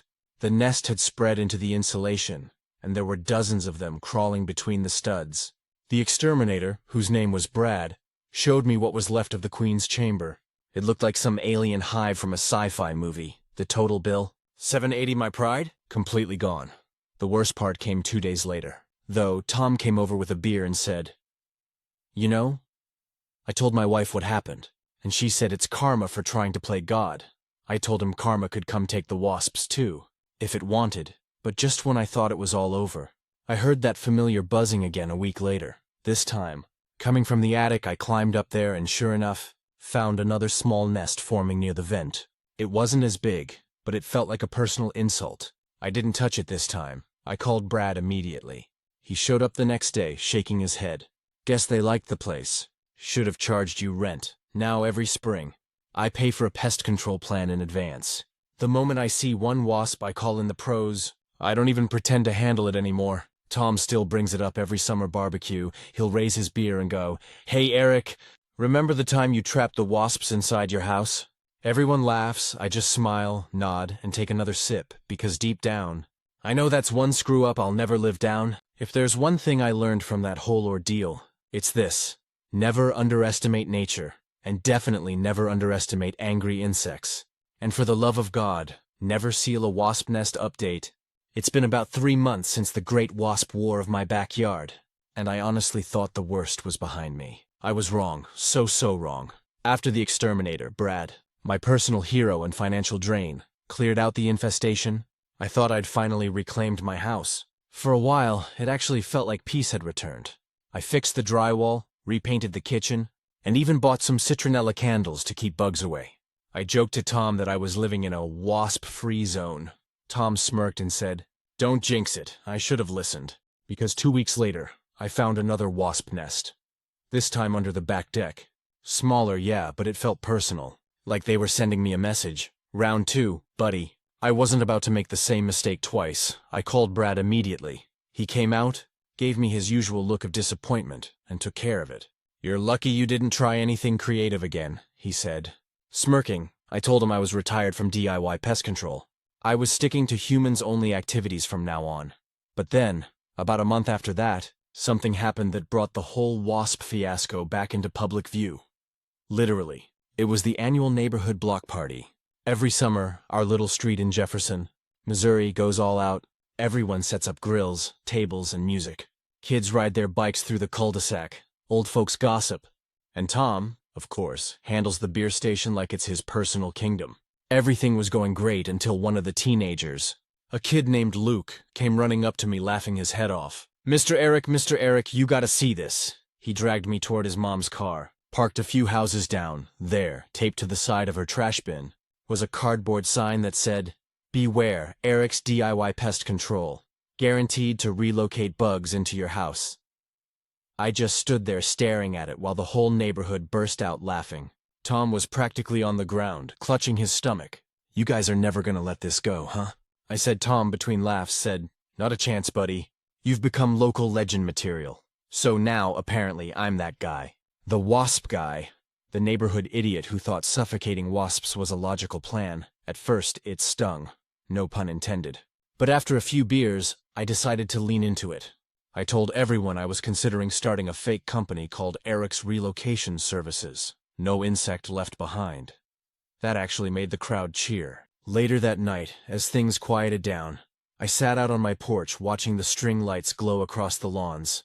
Tom wandered over with 2 beers and handed me one. "You know," he said, "for what it's worth, you handled that whole thing better than most people would've." I laughed. "Tom, I turned my house into a wasp hotel. That's not exactly handling it." He shook his head. "Nah, man, you owned it. That's rare. Most guys would have tried to hide it, pretend it didn't happen. You just laughed along." That stuck with me more than I expected, because yeah, it was embarrassing. My kitchen wall was literally buzzing with angry insects for a week. But at the end of the day, it turned into this weird, shared story that brought everyone together. A couple of days after the party, I even got a note in my mailbox from one of my other neighbors, Mrs. Clark. This sweet older lady who's always baking pies for everyone. She wrote, "Dear Eric, thank you for making me laugh so hard I nearly spilled my lemonade at the block party. You reminded us that mistakes can be funny, especially when no one gets seriously hurt. Here's a blueberry pie as a peace offering from the neighborhood. And the wasps." I laughed so hard reading that note, I nearly dropped the pie, but of course, the wasp saga still wasn't completely over. About a week later, I noticed a single wasp crawling near my kitchen window again. Just one. It looked like a scout, like it was surveying the place, checking if the coast was clear for another invasion. I swear it looked right at me. I froze mid-coffee sip and muttered, "Not this time." "Buddy," I called Brad immediately. He answered with a chuckle. "You again?" "Yeah," I said. "I just saw one. I'm not taking chances." Brad sighed. "You're officially my most paranoid client. I'll swing by later." When he showed up, he didn't find any active nest. Just one stray wasp that probably wandered in through the vent. But before he left, he looked at me and said, "You know, Eric, maybe it's time you just move." I laughed. "You offering to help me pack?" He grinned. "Only if I get hazard pay. So yeah, lesson learned. My house is now basically a fortress of bug deterrents. I've got wasp traps, screens, sprays, and a pest control subscription that costs more than my gym membership. And every time someone new moves into the neighborhood, Tom makes sure to introduce me with, 'This is Eric. Legend says he once turned his house into a live wasp nest.' He's changed his ways now, but we keep him around for the entertainment. At this point, I just roll with it because honestly, that disaster taught me more than I expected. About humility, about laughing at yourself, and about calling professionals before trying to play hero. So now, whenever I hear someone brag about fixing something themselves, I always ask, You sure you don't want to call Brad first? Final update. It's been about 5 years since what everyone around here still calls the Great Wasp Incident. I honestly thought it would fade into obscurity by now. Like one of those embarrassing moments that people eventually forget once a new neighborhood disaster happens. But apparently my legacy lives on. I ended up moving about a year after it all happened. Not because of the wasps, though they definitely played a part, but because I finally decided to buy a new house closer to the city. My old place was charming, sure, but it always carried that faint scent of insecticide and bad memories. Every time I looked at that patched-up kitchen wall, I swear I could still hear phantom buzzing. The day I packed the last box, Tom stood in my driveway, holding a six-pack and wearing his signature grin. "Can't believe you're abandoning the battlefield." "Man," he said. "Call it strategic retreat," I told him. He laughed and handed me a beer. "Just don't go building any fortresses for bugs in your next place." I promised him I'd leave pest control to the professionals from now on. Moving to Springfield felt like a fresh start. New neighborhood, new faces, no wasps. For the first time in years, I could sit on my porch without flinching every time something buzzed past my ear. Life finally went back to normal. Then one day, I got an email from Tom with the subject line, "You're famous." Attached was a photo of a local paper clipping. Apparently, our old neighborhood had hosted another block party, and someone thought it would be funny to include a tribute to me in the community newsletter. There it was, in bold print, 5 years ago today. Local legend Eric Thompson declared war on wasps, and lost spectacularly. His bravery, and poor decision-making, will forever be remembered. They even printed a cartoon drawing of me holding a roll of duct tape while wasps swarmed around. I couldn't even be mad. I laughed so hard I had tears in my eyes. But karma, as always, has a wicked sense of humor. Because just a few weeks later, it happened again. Not as bad, but enough to make me question my entire existence. I was out back cleaning the gutters when I noticed a small paper-like structure under the eave of my shed. My heart sank. Wasps. Again, I froze on the ladder, having traumatic flashbacks to the buzzing chaos of years past. But this time I was wiser. I didn't grab duct tape or plastic or try to play hero. I climbed down, calmly took a photo of the nest, and texted it to Brad. Yes, the Brad, who I'd stayed in touch with after all these years. Guess who's back? I wrote, he replied in seconds, "You kidding me?" On my way, when he arrived, he took one look at the nest and burst out laughing. "I'm starting to think they follow you, man. You must have some kind of pheromone." "Don't say that," I said. "You'll give me nightmares." He got rid of them in 10 minutes flat, then gave me a pat on the shoulder. "See? This is what happens when you don't play scientist." "Trust me," I said. "I've retired from field experiments." We grabbed lunch afterward, and over burgers. He told me I'd actually made it onto a pest control training forum once. Apparently, one of his buddies used my story as a what not to do example for new hires. "So you're basically pest control folklore now," Brad said. "The guy who sealed the nest instead of killing it." Great. That's how I go down in history. Not for any great achievement, not for saving someone's life, but for single-handedly causing the most chaotic wasp migration in local memory. Over time, though, I started owning it again. I even told the story once at a dinner party with some co-workers, just for laughs. They thought I was exaggerating until I showed them the newspaper clipping Tom sent me. One of them laughed so hard she choked on her drink. Now, every spring when I see the first wasp of the season, I give it a respectful nod. "You win," I mutter, before heading inside. But last summer, something wild happened that finally closed the chapter for good. I went back to my old town to visit Tom and some of the neighbors. He'd organized another one of his famous backyard cookouts. And of course, the wasp story came up again. It always does. Only this time, I noticed a small display table near the grill. At first, I thought it was some kind of joke, but then I saw it. A tiny fake wasp nest encased in resin. Sitting on a wooden plaque, the engraving read, "In memory of Eric's DIY Pest Control, 2019-2020. May the buzz rest in peace." I burst out laughing so hard I nearly dropped my drink. Tom was grinning from ear to ear. "Had to immortalize you somehow," he said. "You're part of neighborhood history now." I took a photo of it, and honestly, I kind of love that it exists. Because it's not just a reminder of how spectacularly I failed. It's also a reminder of how people came together, laughed, and turned a disaster into something memorable. These days, I work as a facilities manager for a manufacturing company. Whenever new hires start, we do an icebreaker, where everyone shares their most embarrassing story. Mine never fails to steal the show, and now, Instead of feeling stupid about it, I actually feel proud. Because every time I tell that story, someone else laughs and goes, "Man, I thought I was bad at DIY. You just made me feel better about my life." I guess that's what redemption looks like. Turning one of your dumbest mistakes into a reason people smile. So yeah, I may forever be known as the wasp guy, but you know what? I'll take that over being forgotten any day. And if those little yellow devils ever decide to come back again, I'll be ready with a phone. And Brad on speed dial, stories number 8. My husband planned an affair on the trip I planned and paid for. I don't really know where to start with this, because every time I replay it in my head, it still doesn't feel real. It's like watching a movie where I'm not actually in the scene, just hovering above it, wondering how everything I thought I knew turned into this. I'm 33, my husband's 36, and we've been together for 9 years. Married for 6, his name's Mark. When I met him, he was the kind of guy everyone liked instantly. Charismatic, steady, the one who'd always offer to help you move or fix something around the house. I fell for him because he made me feel safe. I dated a lot of flaky, immature guys before him, and he was different. He had a plan, a job, a sense of direction. I guess I should have noticed that sometimes having a plan doesn't mean having integrity. The trip was my idea. I'd been saving up for almost a year. I work remotely as a designer, and we hadn't had a proper vacation since before the pandemic. We'd talked about going somewhere warm, somewhere we could unplug. So I picked Maui, booked the flights, paid for the hotel, even upgraded our rental car because I wanted it to feel special. The plan was simple. 2 weeks in paradise, no work, no stress, just us. About a week before we left, Mark started acting off. Distant, always on his phone, always turning the screen when I walked by. When I asked if something was wrong, he'd say he was just stressed about work. I believed him. I always did. The day before we flew out, he stayed up late, finishing up a project. I went to bed early, figuring he'd join me later. When I woke up, he was still in the living room, staring at his laptop.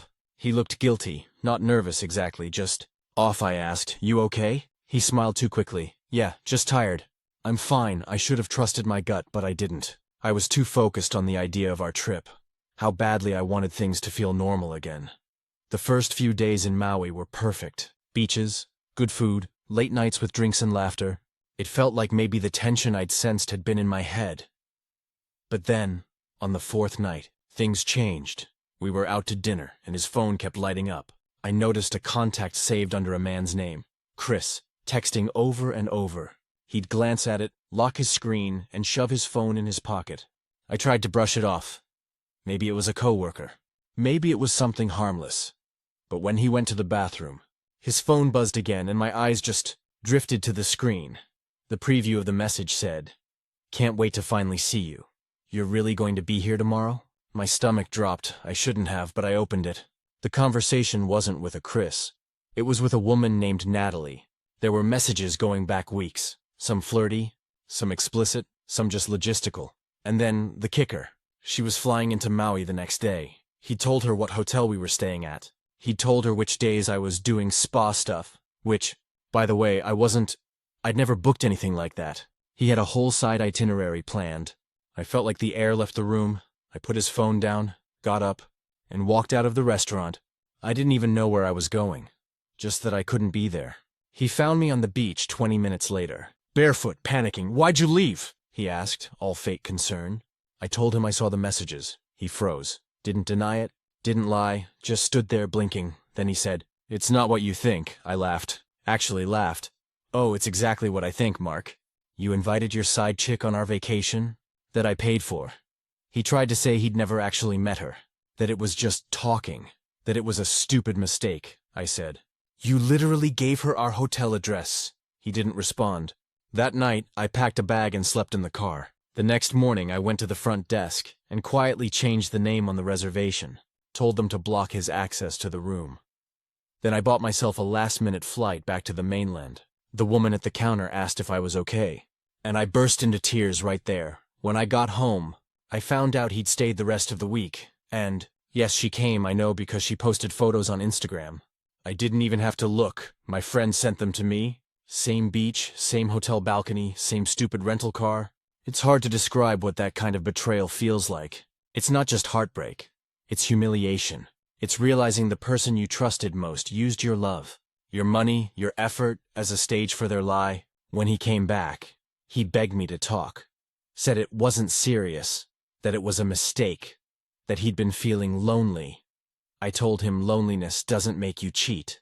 It makes you talk. It makes you reach out. It doesn't make you plan an affair on your wife's dime. He cried, full on sobbing. I didn't. I just felt empty. He's been staying with his brother since. He sends me long messages about how sorry he is, how he's working on himself, how this isn't who he is, but it is who he is. Maybe it's always been. I filed for divorce last month. It's strange. I thought I'd feel devastated, but mostly I feel like I'm waking up. Like I'd been living inside a lie that finally cracked open. And the sunlight's coming through. It hurts, but it's real. The weirdest part is realizing how small the red flags were. How easy they were to ignore because I wanted to believe in him. The way he'd guard his phone. The way he'd get irritated when I asked about work trips. The way he'd go quiet when I mentioned the future. You learn to explain away the things that don't fit the version of love you've built in your head.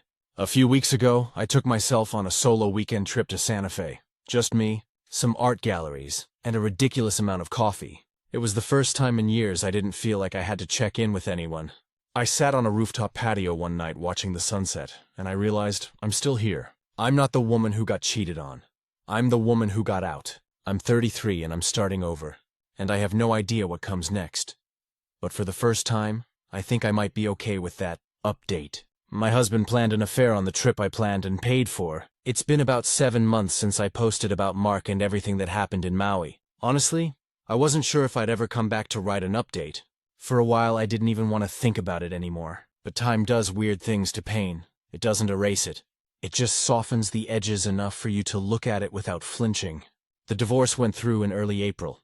It was surprisingly fast, mostly because there weren't any kids or major assets to fight over, just a house, some shared savings, and a lot of emotional wreckage.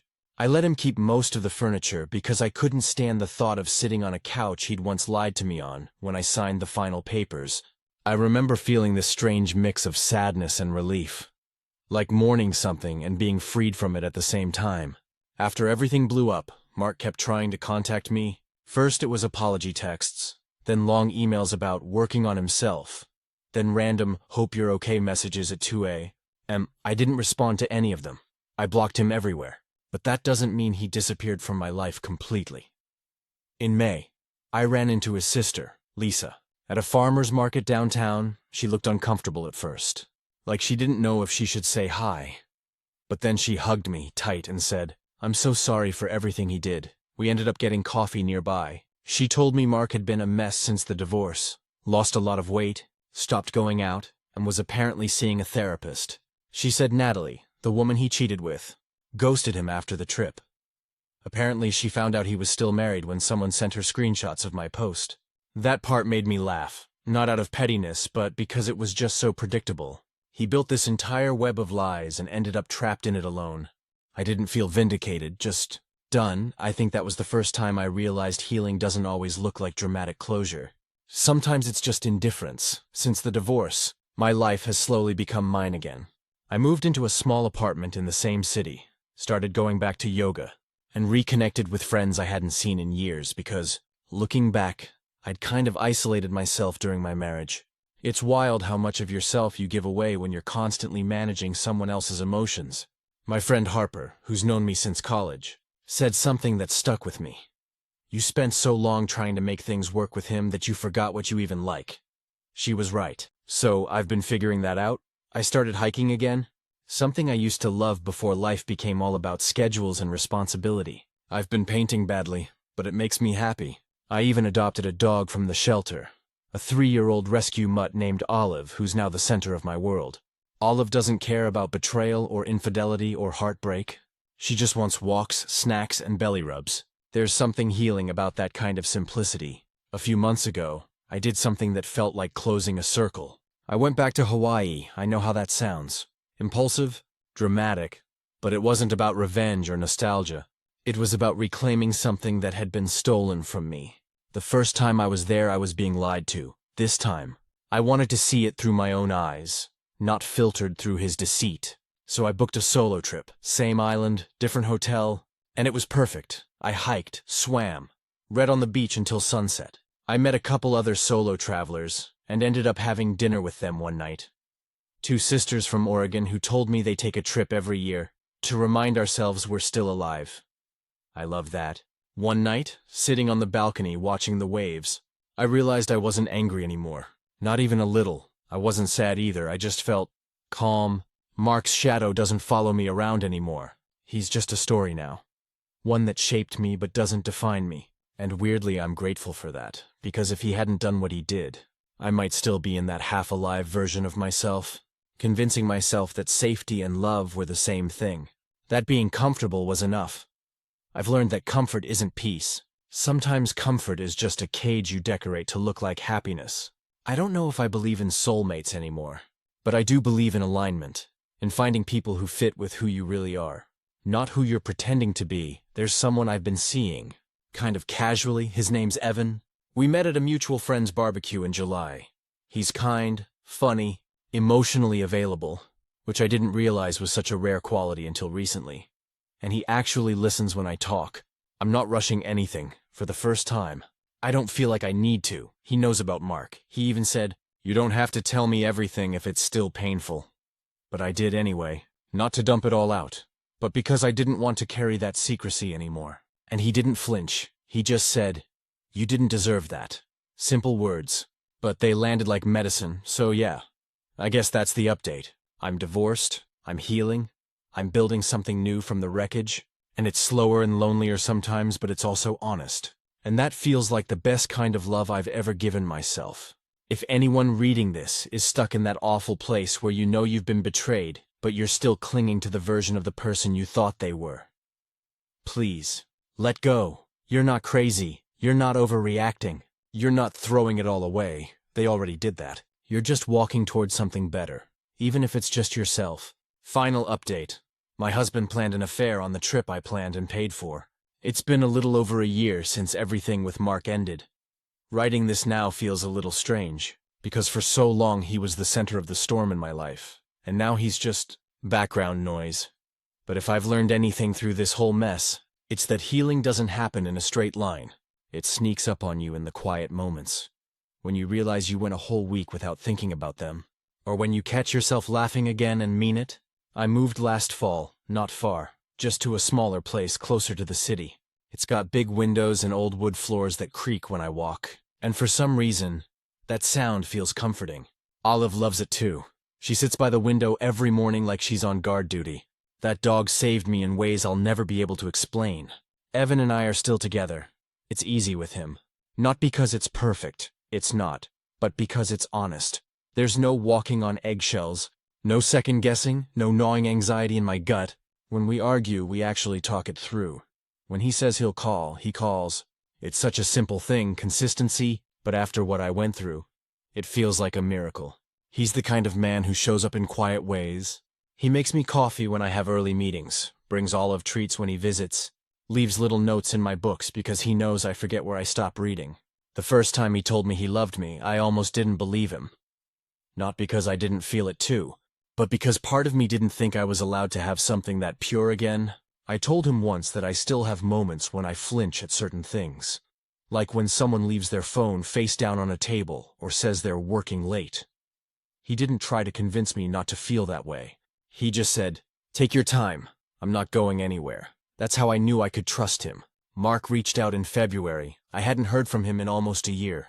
He sent an email with the subject line, "I owe you an apology." I debated deleting it without opening it, but curiosity won. It wasn't a long message. He said he'd been in therapy, that he finally understood the damage he caused, and that there wasn't a day he didn't regret what he did. He said he didn't expect forgiveness, just wanted me to know he was sorry. It was strange reading it. My heart didn't race, my hands didn't shake. I didn't feel anger or sadness, just distance, like reading a letter from someone I used to know in another lifetime.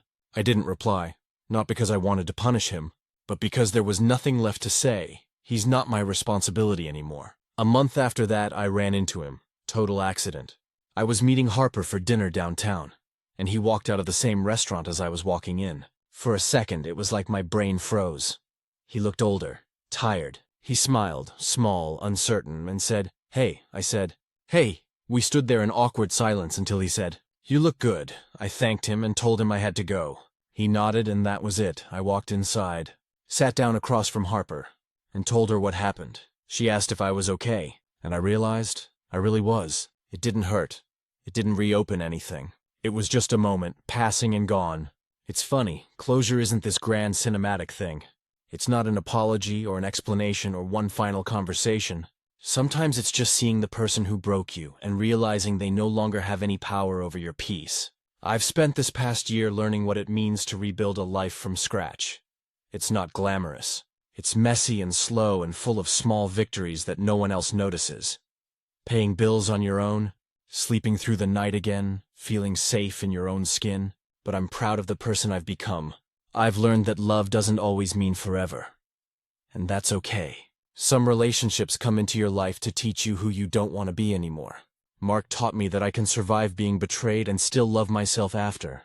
That I can start over at 33 and still build something beautiful.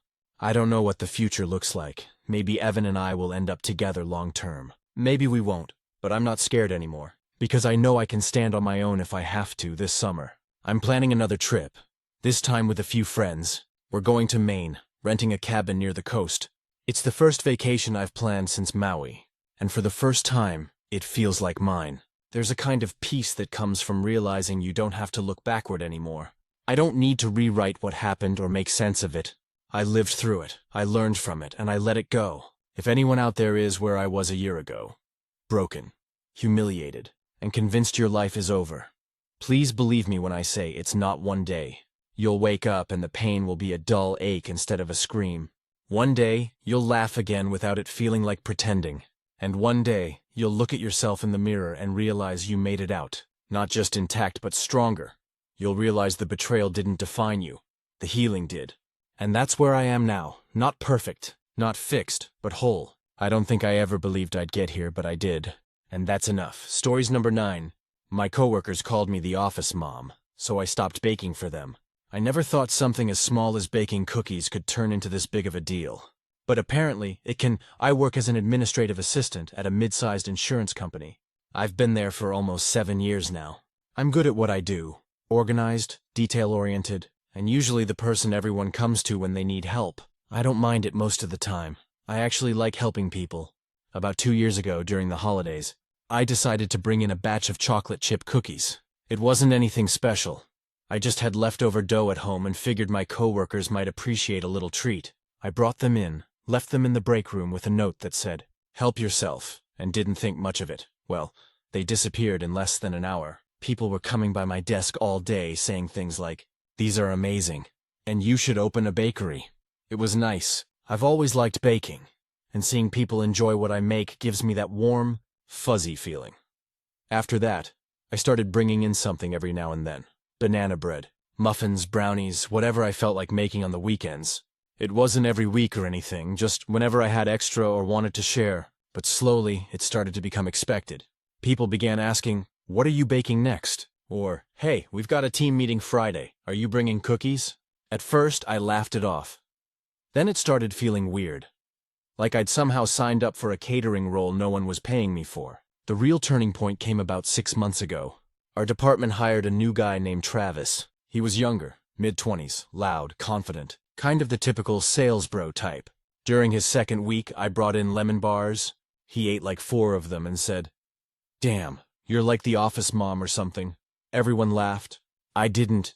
It wasn't the first time someone said it, but for some reason, hearing it from him grated on me. Maybe because of the way he said it, like it was some cute little role I was supposed to fill. Like I wasn't a coworker, but a mom figure making sure everyone got their sugar fix. The next day, 2 of the other women in the office, Dana and Kelly, started calling me that too. Office mom, like it was my official title. They'd come by my desk and say things like, "Office mom, where's our snack today?" I tried to joke it off at first, but it didn't stop. It got worse. They started leaving notes on my desk. Literally, one said, "Office mom, cookies please." Another time someone sent an email to the whole team with "Office Mom Appreciation Day." In the subject line, it was supposed to be funny, but it didn't feel funny. I finally told them one morning, "Hey, can we not do that? It makes me uncomfortable. I'm not anyone's mom."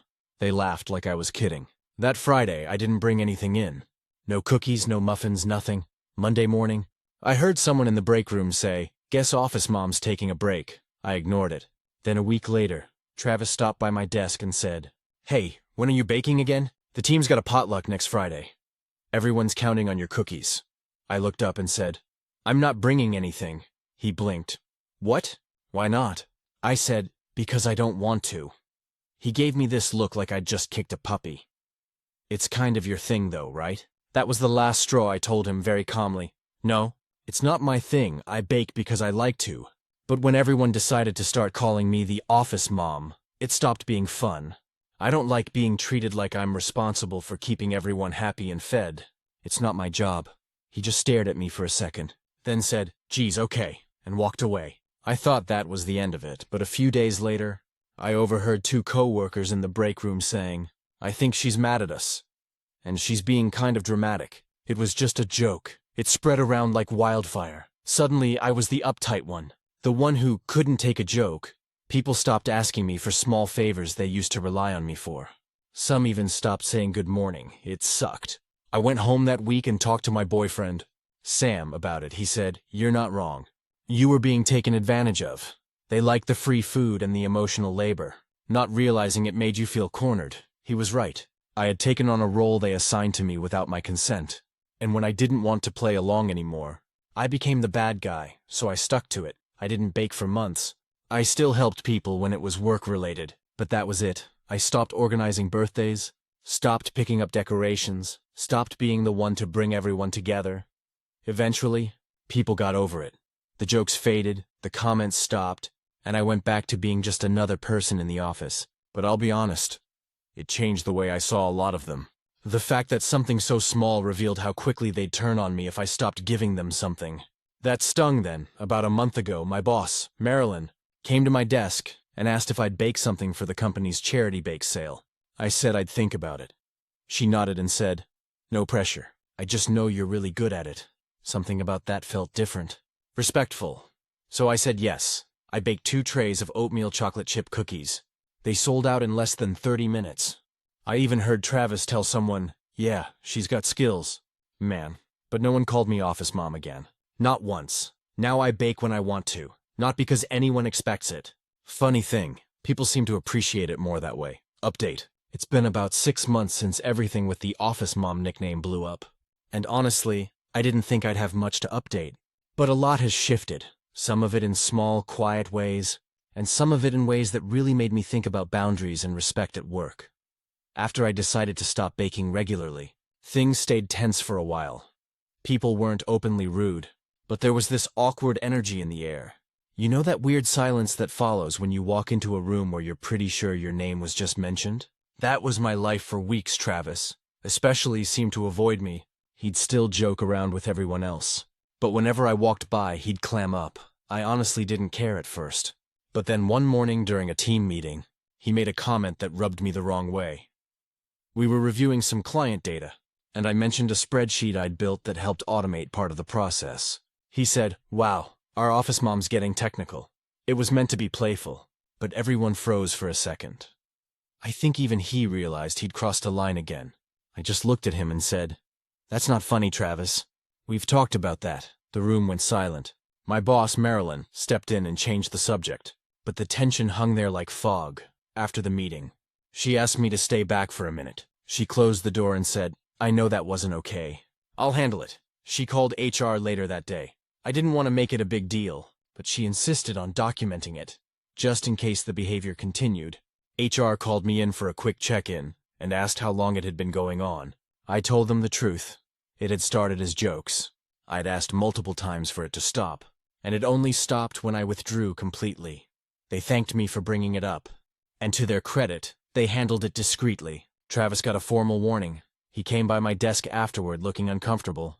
He said, "Hey, I didn't mean to make things weird." "I was just joking," I told him. "That's kind of the problem." "You were joking at my expense." He nodded, mumbled "fair," and walked off. We've kept things strictly professional since then. No tension, no friendliness, just neutral, and that's fine by me. What surprised me, though, was how other people started reacting after that. A few of my coworkers actually came up to apologize. Not just for the nickname, but for not saying anything when it was happening. Dana told me, I didn't realize how much it bothered you. I thought you were just being polite, Kelly added. It's crazy how normalized that kind of stuff gets. Like we think it's team bonding, when it's really just gendered nonsense. That meant a lot. After that, the office dynamics slowly started to shift. Marilyn started making a point of balancing responsibilities. She stopped defaulting to me for planning birthdays and started rotating that job between everyone. We also had a short team culture meeting where she talked about respect, assumptions, and invisible labor at work. She didn't single me out, but it was pretty clear what inspired it. Since then, I've noticed the men in our department stepping up more, volunteering to organize things or clean the break room without being asked. It's small stuff, but it's something. On a more personal note, I've gotten a lot better at setting boundaries. Not just at work, but everywhere. I realized I had this pattern of doing nice things because I wanted to be liked. And when people started expecting them, I'd get resentful. It wasn't really fair to them or to me. I've learned that being kind and being a doormat are two very different things. Sam's been a huge help in reminding me of that. He said something that stuck with me. If people only like you when you're giving, that's not kindness, they're just taking. So I've started saying no more often. Not rudely, just clearly, and strangely enough, people respect me more for it. The other day, Marilyn asked if I'd bake again for an upcoming retirement party. She said, if you're up for it, totally your call. I thought about it for a second and said, yeah, I think I'd like to.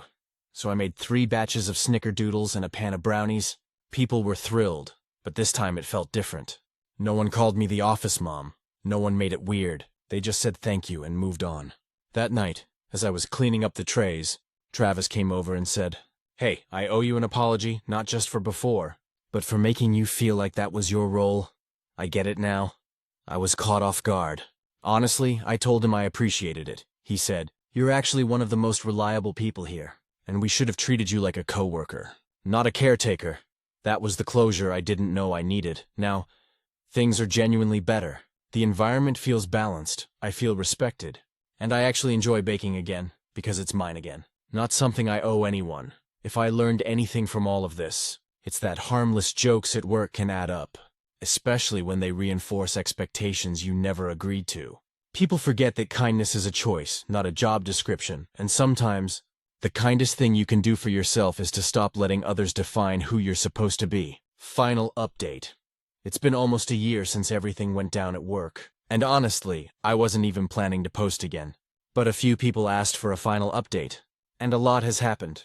Mostly good, surprisingly. After the bake sale and that long overdue apology from Travis, things finally started to feel normal again. Not pretend normal like before, where I smiled through being everyone's caretaker, but genuinely balanced. People stopped treating me like I was the office's default comfort provider. I was just me again. One of the team. Over time, I actually started enjoying my job more. I hadn't realized how much the constant little expectations had drained me until they were gone. My days felt lighter, quieter. I'd come in, do my work, chat with coworkers about shows or weekend plans, and go home without that invisible weight of, what else can I do for everyone? It was freeing, and the funny thing, once I stopped being the office mom, people actually started taking more responsibility for the things I used to do. Dana took over organizing birthdays and does it with this fun little flair. She made a spreadsheet to track everyone's favorite cake flavor. Kelly started planning potlucks, and she's way more creative about it than I ever was. It made me realize something. When one person always fills a role, everyone else gets comfortable letting them. Once you stop, it gives others room to step up. As for Travis, he's different now. I won't say we're close, but we've gotten past the awkwardness. A few months ago, he brought in donuts one morning and said, figured I'd play office dad today. He grinned when he said it, and I just laughed. It was lighthearted, not passive-aggressive, and that was kind of the moment I knew we were finally good. He even asked me once for a cookie recipe. I sent it to him, and the next week he brought in this batch of cookies that were honestly terrible. Flat, burned on the edges, raw in the middle. But everyone ate them anyway because we appreciated the effort. I teased him. You're not stealing my job. Don't worry. He laughed and said, trust me. I couldn't if I tried. It's amazing how much one uncomfortable conversation can ripple out. The HR talk, the changes in responsibility, even how people speak to each other. It all kind of reset our office culture. Marilyn started holding monthly check-ins, not formal ones. Just little sit-downs to see how everyone's doing. She said she wanted to make sure the small things don't turn into big things. That stuck with me. On a personal level, all of this changed me more than I expected. I used to define my worth by how much I did for other people. If I wasn't making things easier or nicer or sweeter for everyone else, I felt guilty, like I was being selfish. But I've learned that taking care of yourself doesn't mean you care less. It just means you stop running yourself dry. Sam noticed it too. He told me the other night, "You seem lighter lately, happier." And I am. It's weird how something that started with cookies ended up changing my entire mindset. And speaking of Sam, we actually got engaged a couple of months ago. We're planning a small wedding next spring. When I told my coworkers, Marilyn said, "Please tell me you're not baking your own cake." I laughed and said, "Absolutely not. Someone else can be the office baker this time." Then, out of nowhere, Kelly said, "We'll bake for you this time." That moment made me tear up a little. Not because I need anyone to bake for me, but because it meant they finally got it. I did eventually bring in cookies again. Though, it was on my birthday. I made them because I wanted to, not because anyone expected me to. When people came by to say thanks, it felt genuine. No jokes, no labels, no weird comments, just appreciation. I know it probably sounds silly that this much came out of something as small as cookies, but it's really about boundaries and perception. When you let people define you by what you give them, they stop seeing you for who you are. I had to step back for them to see me clearly again. Now, the office mom nickname is long gone. I'm just Emily, the coworker who sometimes bakes, sometimes doesn't, and always brings her own damn coffee creamer because the office one tastes like plastic, and that's exactly how I like it. I guess the moral of all this, if there is one, is that kindness without boundaries isn't kindness. It's servitude. You can be generous and still protect your peace. You can say no without being cruel, and sometimes you have to stop feeding everyone else before you finally remember to feed yourself. Stories number 10. My message to my dad's boss blew up our entire family. When I was 23, I thought the worst year of my life was behind me. I had just finished college, landed a decent entry-level job, and moved back to my hometown to save money. My parents, David and Susan, had been married for over 25 years, and while they weren't exactly lovey-dovey, they'd always seemed solid. Or at least, that's what I thought until everything came crashing down. It started one random Tuesday night. I came home to my mom sitting on the couch, completely silent. There were a few printed papers on the coffee table. Text messages, emails, screenshots. It didn't take me long to piece it together. My dad was cheating, and not just with anyone. He was having an affair with a woman named Kelly, who worked in his same office. Mom didn't yell, she didn't cry. She just looked at me with this blank stare and said, "He's been seeing her for almost 2 years." I didn't know what to say. I grew up thinking my dad was one of the good ones. He was my role model. The guy who came to every school event, the one who told me to always do the right thing. And now here he was, sneaking around with a woman who, as I would later find out, was also married. When I confronted him that night, he didn't even deny it. He looked ashamed, sure, but he said, "It's complicated, Sarah. You don't understand." No, I understood perfectly. He'd blown up our family for someone he met at work. My mom filed for separation within a month. She was crushed, but she held herself together like a damn warrior. Meanwhile, my dad moved out and started living with Kelly almost immediately. He wanted me to stay neutral, to not pick sides. But how do you stay neutral when your dad betrays your mom like that? Over time, I tried to let it go, to focus on my life. But the part that really ate at me wasn't just the cheating, it was the smugness. Kelly started posting pictures of them together on social media. Dinners, weekend trips, office parties, like she hadn't just helped destroy a marriage. I blocked both of them everywhere, but people kept sending me screenshots. Then last year, I heard through a mutual friend that they'd gotten married. I hadn't spoken to my dad since the divorce finalized, but I sent him a simple text saying, "Congrats, I hope it was worth it." He didn't reply. Fast forward to about 6 months ago. I was at a local bar with a few friends when I overheard 2 guys at the next table talking about the new director of operations at the company my dad still worked for. They mentioned her by name, Kelly. Apparently she had been promoted, and rumor had it, people in the office knew she'd had an affair with my dad years ago. But since she was good at her job, no one said anything. That pissed me off more than I care to admit. She'd not only wrecked my family, but got a promotion out of it. A few days later, I snapped. I wrote an email to both their bosses. It wasn't anonymous. Either I signed my full name in the email. I explained how my dad, a senior project manager, and Kelly, now a department head, had been involved in a long-term affair that started while they were both married to other people. I said it reflected poorly on the company that two people with such little integrity were representing their leadership team. Then I hit send.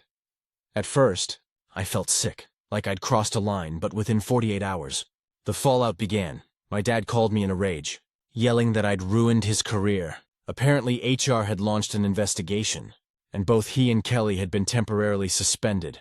I hung up on him. I didn't want to hear it. A week later, my mom called and said my dad wanted to meet to talk, against my better judgment. I agreed. We met at a diner halfway between our houses. He looked tired, older, like the last few years had finally caught up with him. "Why would you do that?" he asked quietly. "You had no right to interfere." I told him I didn't do it for revenge. I did it because I was tired of watching him act like he'd done nothing wrong. "You lied to everyone," I said. "You ruined Mom's life, and now you're playing corporate husband of the year with the woman you cheated with. Someone had to hold you accountable."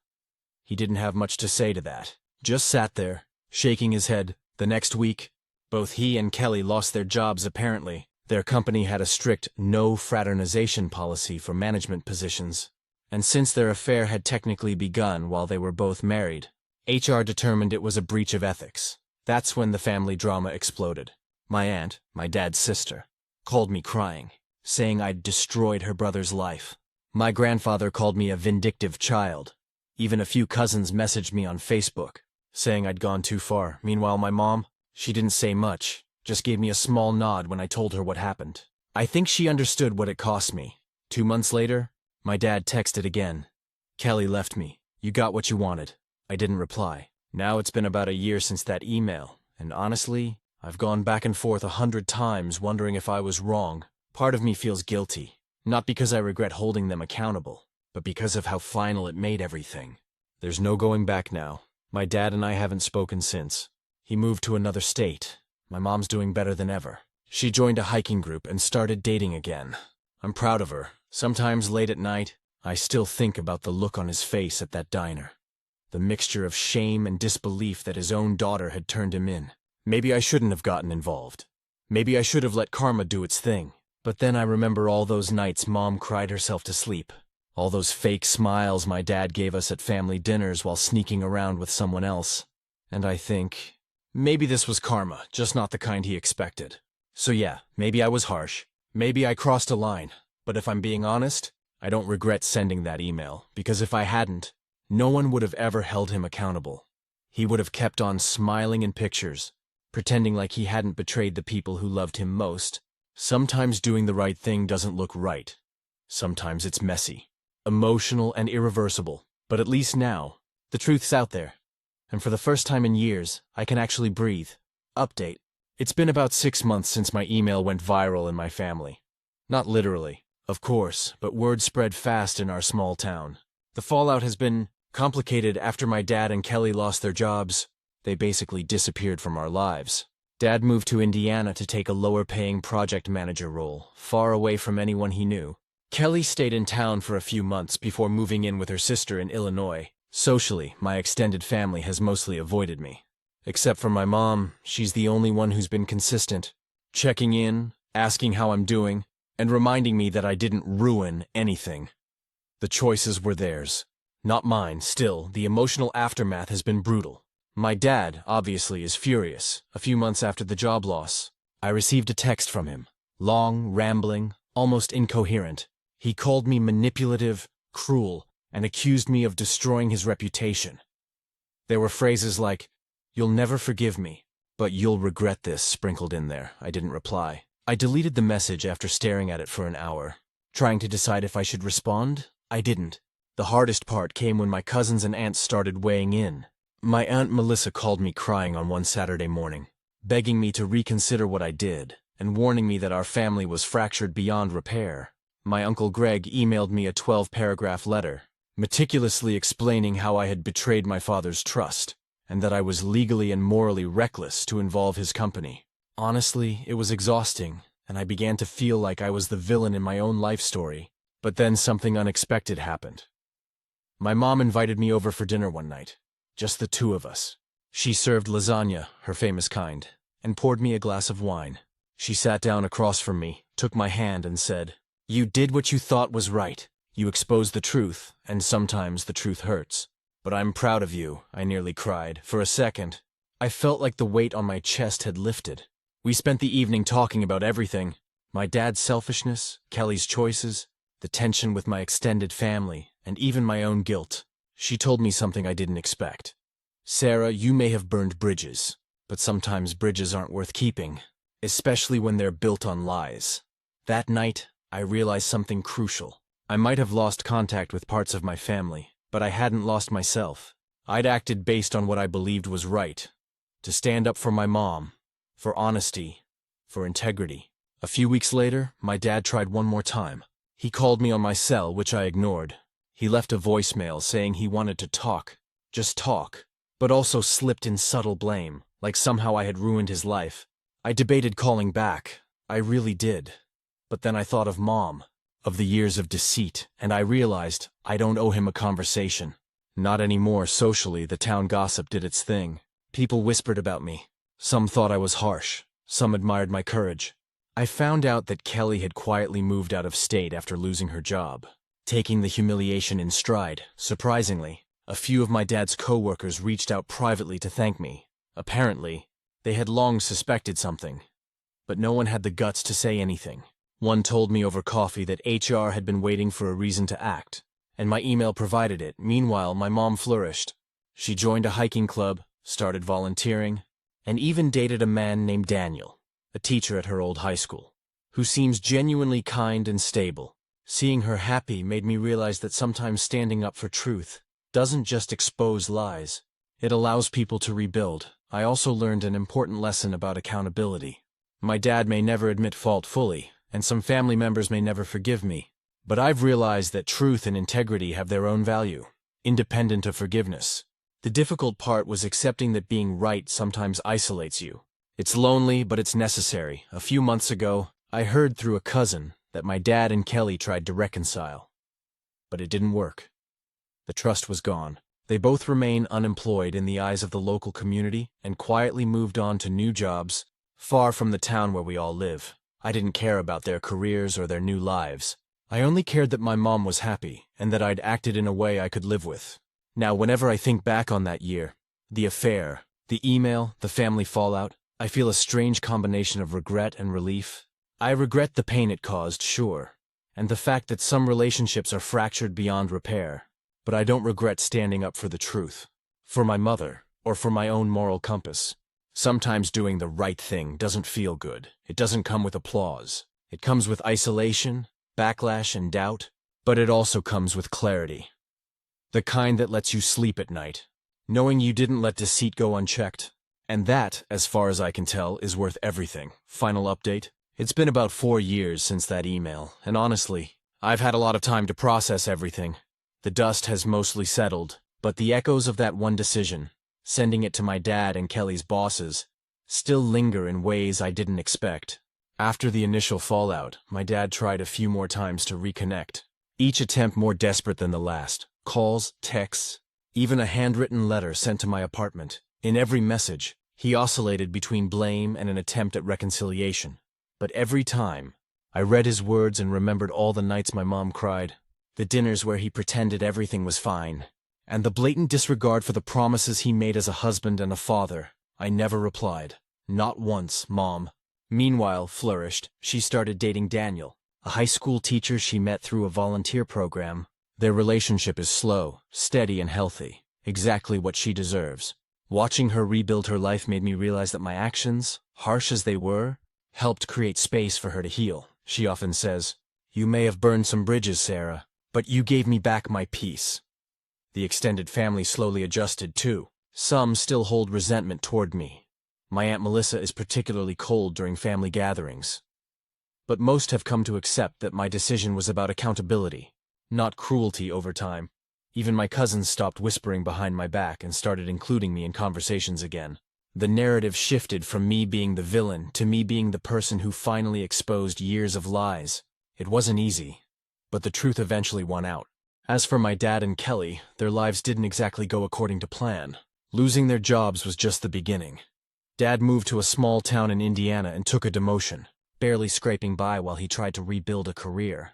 Kelly relocated to Illinois, found a new job, but the gossip from our hometown followed her. Last I heard, they're separated. Surprise? Surprise? Unable to trust each other after everything? I don't feel any joy in that, just a sense of poetic justice. On my end, I've grown in ways I never anticipated. I learned that standing up for what's right isn't always convenient or popular. It can be lonely. It can hurt your relationships, but it also builds resilience and self-respect. I no longer obsess over my dad's anger or my family's initial judgment. I focus on my own life, my career, and my happiness. I've become closer with my mom than ever, and I've started dating again myself. Someone kind, patient, and trustworthy, who respects my past and doesn't fear it. Sometimes, though, I reflect on the ripple effects of that one email. The moment I hit send, I didn't know how it would change everything. I didn't expect it to permanently fracture family relationships, or to spark such intense gossip, or to completely alter my dad's career path. But I also didn't anticipate the freedom it would give me, or the clarity it would bring. A few weeks ago, I ran into a mutual friend of my dad and me, someone I hadn't seen since the email drama. He smiled awkwardly and said, "You know, I get why you did it. I wouldn't have had the courage, but you were right." Hearing that made me realize something important. Truth and integrity don't always make you popular, but they do earn respect, sometimes in the most unexpected places. I still think about my dad sometimes, not with anger, not with hatred, just with understanding that some people can't change until consequences force them to. I've accepted that I may never have a close relationship with him again, and I've accepted that's okay. My peace matters more than repairing something broken beyond repair. Looking back, I don't regret what I did. I regret the pain it caused some people, sure. That's unavoidable when exposing lies, but I don't regret standing up for my mother, or for the principle that deceit shouldn't go unchecked. My actions were messy, emotional, and irreversible, and yet they were necessary. Now, when I think about that period in my life, I see it not as a time of chaos and heartbreak, but as a turning point. It was the moment I stopped being silent, the moment I realized that protecting integrity sometimes means facing backlash, the moment I learned that personal courage often comes at a personal cost. And if I had to do it all over again, I would, because living with the truth, no matter how painful, is always better than living in silence. Stories, number 11. My little act of petty revenge at the grocery store turned into something way bigger than I expected. I was at the grocery store last Friday, just doing my regular end-of-week run. You know the kind. Half the town seems to be there. The carts are squeaky, the lines are long, and everyone's trying to pretend they're not annoyed. It had already been a rough day. I'd just come off a long shift. My phone kept buzzing with work emails, and all I wanted to do was grab some frozen dinners and wine, check out, and go home. The store was packed, but I finally found a line that didn't snake all the way to the produce section. In front of me was a woman, maybe mid-40s, tall, expensive sunglasses perched on her head like she was starring in her own personal reality show. She had a full cart, and when I say full, I mean overflowing. Her name, I'd later hear from the cashier, was Dana. Behind me was an older guy named Phil. He had just a basket, maybe 5 things. We made the usual line-waiting small talk, complaining about prices, joking about how we always pick the slow lane. Normal grocery store camaraderie. Now, I'm usually pretty patient, but Dana was doing that thing. You know, unloading her items one at a time, like each needed to be individually blessed by the barcode gods. Then, when she got to the end, she realized she'd forgotten a few things. She just left her cart sitting there and walked away, waving a dismissive hand toward the cashier like, "I'll be right back." Everyone in line groaned a little. The cashier, a young guy named Ryan, looked helpless. He said, "Ma'am, there are other customers waiting," she called back over her shoulder.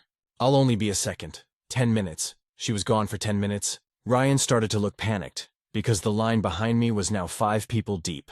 Phil sighed and said quietly, "She's not coming back soon." "You should just go," I agreed. Ryan looked at me and shrugged. "You can move up if you want," so I did. He started scanning my stuff. Right then, Dana reappeared, arms full of yogurt and bread and a random candle. She looked shocked that I was at the register. "Excuse me," she said sharply, dropping everything onto the counter next to my groceries. "I was here," Ryan said. "Ma'am, you left the line?" We had to keep it moving. She rolled her eyes. This is ridiculous. I was just gone for a second. Phil, bless him, muttered. Try 10 minutes. She whipped around at him like a hawk. Mind your business. Then she looked at me. You could have waited. Something in me snapped a little. I don't usually like confrontation, but the way she said it, like I'd personally ruined her day for daring to exist, just flipped a switch. I smiled and said, you could have stayed. Her jaw clenched, and she started huffing like I'd insulted her ancestors. Ryan just kept scanning, clearly praying to make it through the shift without quitting. Anyway, I paid for my stuff, thanked Ryan, and started heading to the exit. I thought that was the end of it, but when I got to the parking lot, I saw her again.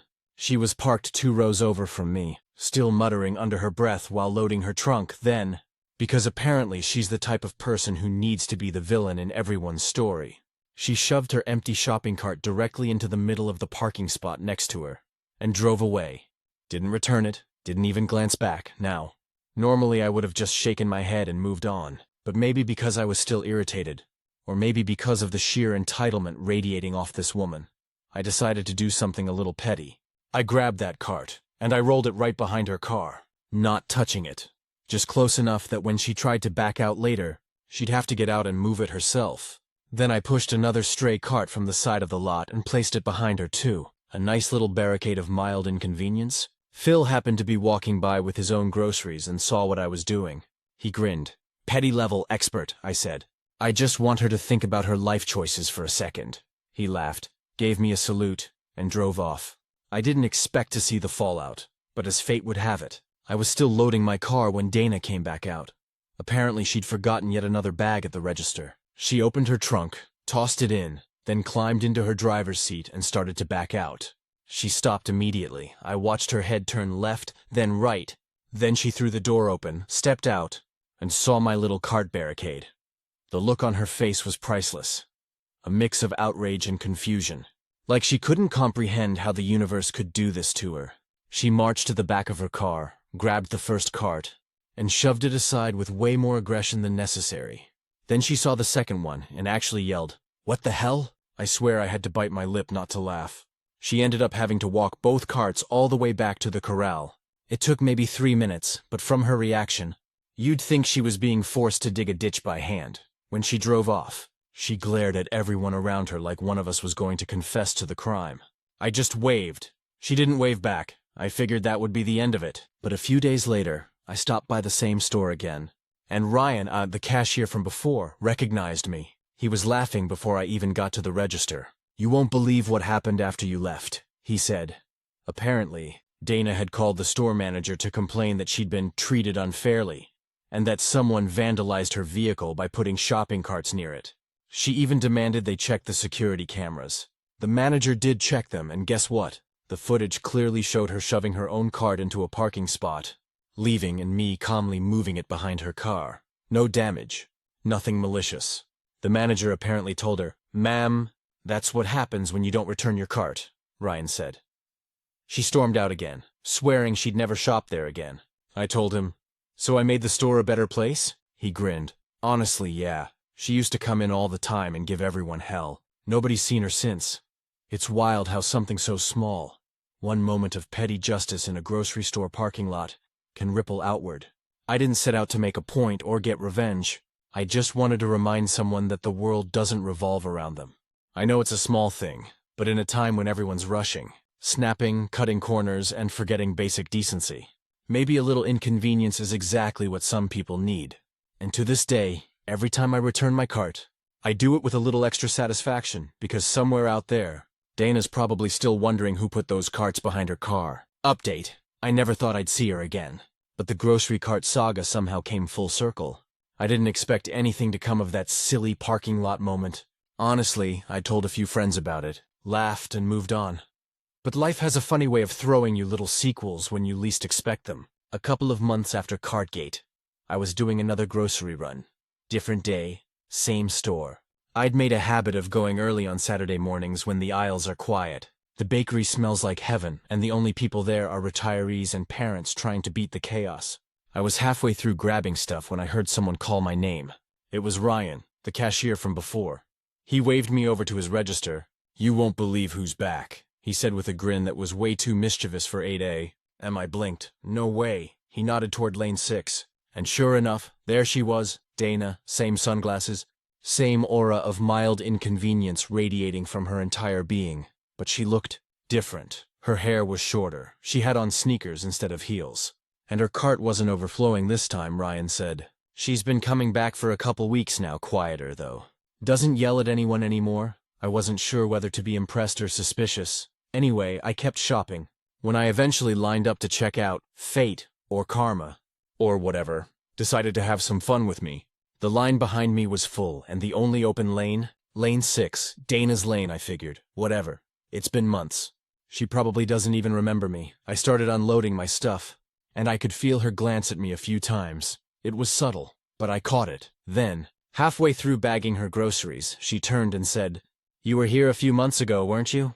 I froze for half a second, then smiled. "Probably. I come here a lot." She tilted her head, squinting a little like she was trying to place me in some mental photo album. "You drive a silver SUV?" I nodded slowly. Then she laughed, not sarcastically, but genuinely. "You're the cart person." I was mortified for about a second. Then I started laughing too. "Guilty," she shook her head, still laughing. "You know, I told that story to my sister like it was some kind of personal tragedy. I was so mad that day, but honestly, I kind of deserved it. I was not expecting that." She finished paying, and as she grabbed her last bag, she said, "You made your point. I return my cart every time now." Ryan, who was nearby, overheard and burst out laughing. "Look at that. We've got reform through petty revenge." Dana rolled her eyes, but she was smiling. "Hey, whatever works, right?" She waved at me before heading out for a second. I just stood there grinning like an idiot. When I got home, I told my friends about it in our group chat. My friend Brooke replied, "You're basically the Batman of shopping carts." That became a running joke.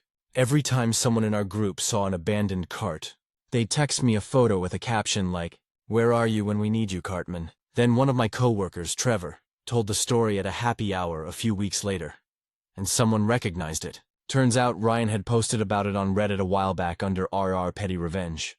From his perspective, as the cashier, his post had like 20,000 upvotes. I found it later. The title was, "Customer Gets Revenge on an Entitled Woman by Blocking Her Car with Shopping Carts. Best thing I've seen at work." The comments were hilarious. Half the people were cheering. Half were debating whether it was too far. My favorite comment said, "That person is a hero. Grocery store chaos needs vigilantes." So yeah, apparently I'd gone viral without even knowing it. Fast forward another month, I'm at the same store again. Clearly I never learn. And guess who's behind the register this time? Dana. She sees me and grins. "Hey, guess who's working here now?" I was genuinely floored. "Wait, you work here?" She nodded. "Yeah, long story, but I was between jobs. And they needed help. Honestly, it's been kind of nice. I've met a lot of decent people, and I get it now. How hard retail is," I laughed. "So, full redemption arc?" She chuckled. "Maybe partial, but I do return carts religiously." It was surreal. The same woman who'd stormed off months ago was now chatting with customers and helping bag groceries. She wasn't snappy or rude. She actually looked happy. Before I left, she said, "Hey, can I tell you something? When I saw those carts behind my car that day, I was furious, like shaking, but later, I realized I'd been taking out a lot of stuff on people who didn't deserve it. That day made me stop and think." Then she laughed and said, "So, thanks for the wake-up call. Even if it came in the form of a cart barricade. It was the most unexpected moment of wholesomeness I've ever had in a grocery store parking lot." These days, I still go to that store. Still see Ryan and Dana. Every once in a while, Ryan will wink and say, "Don't go vigilante again, okay?" I tell him, "No promises." And here's the weirdest twist. That silly encounter somehow led to something kind of meaningful. Dana and I ended up talking more whenever I shop, turns out. She's actually pretty funny once she drops the everything's an emergency vibe. A few weeks ago, she even joined our trivia team at a local bar. Ryan came too. We called ourselves the Cart Returners. We didn't win, but we had the most fun I've had in a long time. Life is strange, man. One day you're pushing carts behind a stranger's car out of pure frustration. And months later, you're having nachos with that same person. Laughing about it, if there's a lesson in this whole saga, it's that sometimes the universe throws you tiny moments of ridiculousness to remind you we're all just stumbling through life trying to be better. Some of us just need a little extra push. Or, a shopping cart, final update, the grocery cart story that just wouldn't die. I honestly thought the whole cart revenge thing had reached its end. It had already done a full circle, the petty act, the confrontation, the redemption arc, and the weird new friendship that came out of it. I figured life would move on, like it always does, but apparently, the internet and real life had other plans. It started about 6 months after Dana started working at the grocery store. Things had totally settled. We'd all become kind of a weird little community. Me, Ryan, Dana, and a few of the other regulars. I'd stop by, we'd chat about work or weekend plans, and every once in a while someone would jokingly whisper, "Cart vigilante," under their breath when they saw me. It became a thing, silly, harmless, funny then. One random Tuesday my phone blew up. I was in a meeting when my friend Brooke texted me, "Dude, you're trending again." I had no idea what she meant. I opened my phone later and saw a flood of messages and screenshots. Apparently, someone on TikTok had found Ryan's old Reddit post and turned it into one of those dramatic storytime videos. You know the kind, text-to-speech voice, grocery store footage in the background, the whole bit. The video had 500,000 views. And the comments? People were wild. "This is my Roman Empire. Return your carts or face the wrath. The Cart Avenger rises again." Someone even made fan art, a cartoon version of me wearing sunglasses and holding a shopping cart like Captain America's shield. It got so big that the local news station picked it up. I'm not joking. Channel 7 ran a little Feel-Good Friday segment called Cart Wars. The local legend who stood up for parking lot justice. They blurred Ryan's Reddit username and used stock footage, but anyone who knew me or the store figured it out. That's how I ended up getting a call from the store manager. "Lisa," she was laughing so hard she could barely talk. "Would you be willing to do a quick interview? The station wants to film here. They think it's hilarious." I said no at first. I'm not exactly the look-at-me type. But when I told Ryan and Dana, they begged me to do it. "Come on," Dana said. "I'll go on camera too. It'll be our redemption story." So, I did. It was awkward as hell at first. The reporter had this overly enthusiastic energy, and she kept calling it the Great Cart Caper. They filmed a few shots outside the store, asked me what happened, and I gave them the quick version. How I got frustrated, how I pushed the carts behind Dana's car, and how it all weirdly turned into something positive. Dana went next and said, "I was kind of a jerk that day, and honestly I deserved it, but it ended up being the best lesson I've ever gotten." Ryan photobombed the interview by pretending to scan groceries in the background, and it made the final cut. The story aired that Friday. My phone exploded. My coworkers were sending me clips. My family texted things like, "Our hero," and my mom said, "Only you could turn passive aggressiveness into a friendship." And here's where it gets even stranger. A few weeks after the story aired, the store manager told me corporate reached out. Apparently, the video boosted local sales. People were literally coming in to meet the cart people. They even printed a cardboard cutout of a shopping cart with a cape that said, "Always return me," or "Face the Cart Crusader." Dana loved it. She called it her redemption monument. But the best part came a few months later, during a charity event the store hosted for the local food bank. Lisa asked me if I'd help organize. We set up donation bins in the parking lot, and one of the stations was, of course, a cart return challenge. People who brought their carts back got raffle tickets for free groceries. It was packed. Families showed up. Kids were racing to return carts like it was a game. Ryan was emceeing on the loudspeaker, cracking jokes, and Dana was handing out tickets with the biggest smile I'd ever seen on her. And me? I was standing near the entrance, watching it all, thinking about how a moment of irritation had somehow turned into this.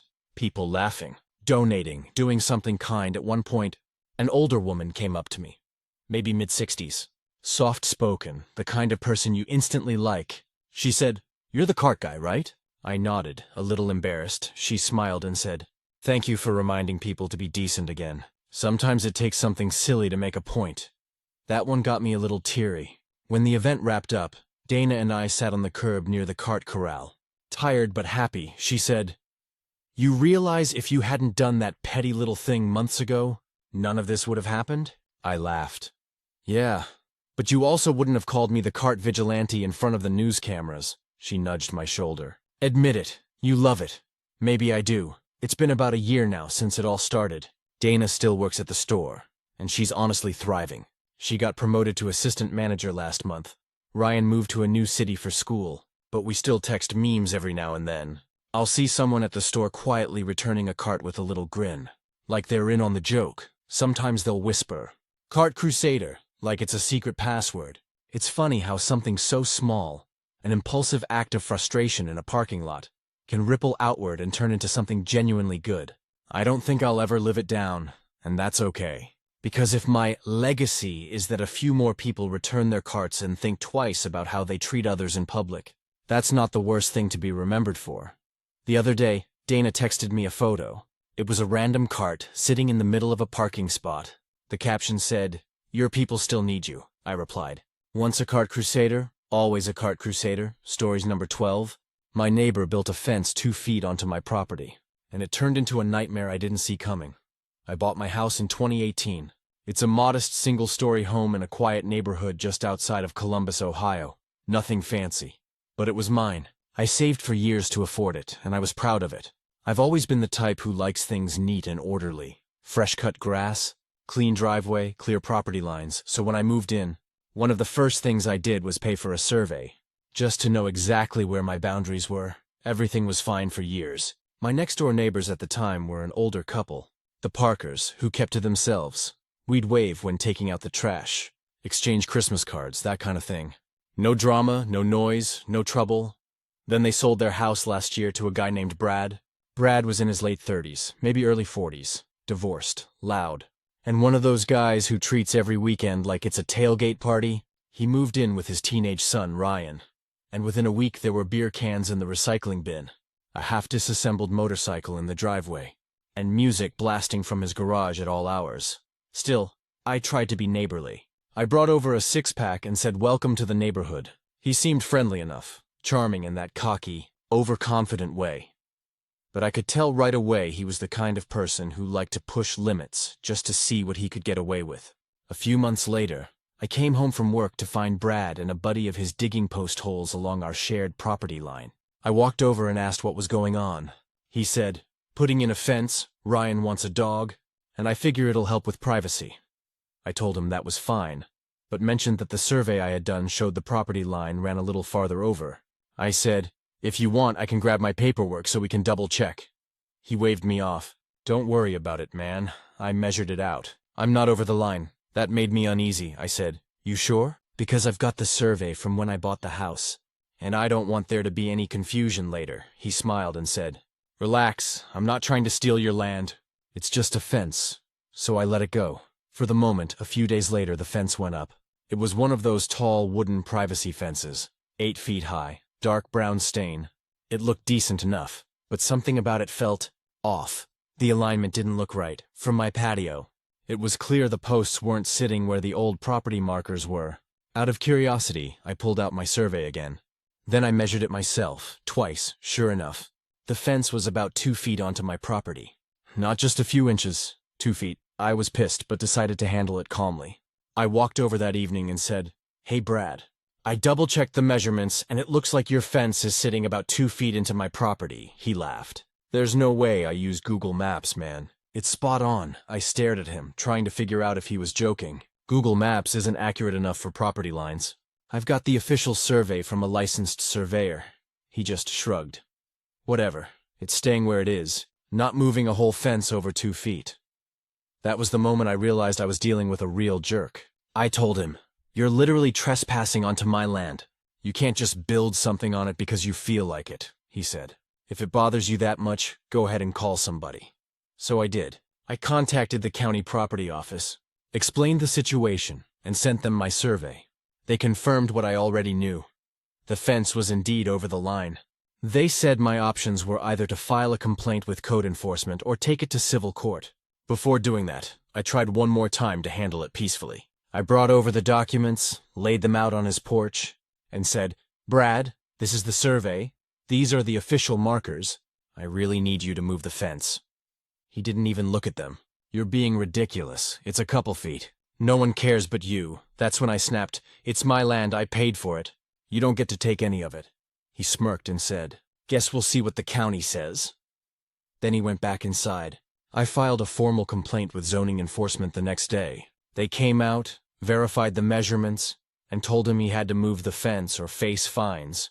He was furious. For the next few weeks, every time I went outside, he'd mutter something under his breath. Stuff like, "Hope you're happy," or "Petty much." He did move it eventually, but it wasn't the end of it. A few months later, I started noticing little things. Trash blowing into my yard from his side. Grass clippings dumped near the fence line. Then one morning I found a dent in my mailbox. I couldn't prove anything, but it felt intentional. It got worse when Ryan got his dog, a big German shepherd named Duke. The dog would bark non-stop whenever I was in my backyard, sometimes throwing himself at the fence. Brad thought it was hilarious. "He's just protective," he said once. Laughing, I started recording everything. The noise, the trash, the dog, all of it. When the dog actually managed to dig under part of the fence and run into my yard one day, I called animal control. They gave him a warning for failure to contain his pet. That's when Brad really started losing it. He started parking his truck partly in front of my driveway, just enough to make backing out difficult. I had to call the police twice to get it moved. By then, I was exhausted. I hated the tension. Hated the idea of coming home to this constant hostility. I thought about selling the house, but then something unexpected happened. Marilyn, another neighbor a few houses down, came by one evening. She said, "I've seen the way he's been acting toward you. He's done similar stuff before. Built a shed that crossed another neighbor's line years ago. You did the right thing reporting it. That made me feel better. I wasn't crazy or overreacting. Eventually, the county fined him again. This time for a drainage issue caused by how he'd installed the fence. He had to redo a section, and I can't lie. It was satisfying watching him tear down part of his perfect fence in the rain. These days we coexist, but we don't talk, we don't wave. He stays on his side and I stay on mine. The 2-foot strip of land he tried to claim, I planted a line of tall lilac bushes right along the edge. Every spring they bloom, thick and fragrant. A living reminder of where my property starts. And where his ends. I don't even have to say anything anymore. The flowers do it for me. Update. It's been about a year since the fence debacle, and while the fence itself is finally back on my property line, the situation hasn't completely disappeared. I thought once he moved it, things would settle down. But living next to Brad and Ryan means there's always some kind of small headache waiting. After the county's involvement, Brad started acting less brazenly, but his passive aggressiveness became more apparent. He would leave his garbage cans just a little too close to my property line, or trim his bushes in a way that scattered clippings onto my lawn. I tried to ignore it at first, but it kept happening. Eventually, I started documenting everything, photos, timestamps, short notes about what happened. It's amazing how much easier it is to stay calm when you have proof. Then came Duke, his German shepherd. The dog had calmed down a bit after the first county warning, but he still barks at my yard whenever I'm outside, a few times. He actually managed to dig a small hole under the fence again. I called animal control each time, and they issued him a warning. But there's nothing more they could do unless the dog actually attacked. I started considering adding some sort of reinforcement along the fence. Rocks, wire, something to prevent the digging. Brad also seems to enjoy little power plays now. One morning, I found his truck partially blocking my driveway again. It wasn't full-on illegal, but enough to make maneuvering tricky. I called the police non-emergency line, and they came by, moved the vehicle, and warned him that blocking driveways is technically illegal. He muttered something under his breath but complied. What surprised me most was how this all started affecting the neighbors. Marilyn, the one who had previously supported me, said she noticed a lot of subtle tension spreading in the neighborhood. Other people would comment about the fence, the noise, or the dog, and suddenly, I wasn't the only one dealing with frustration from Brad.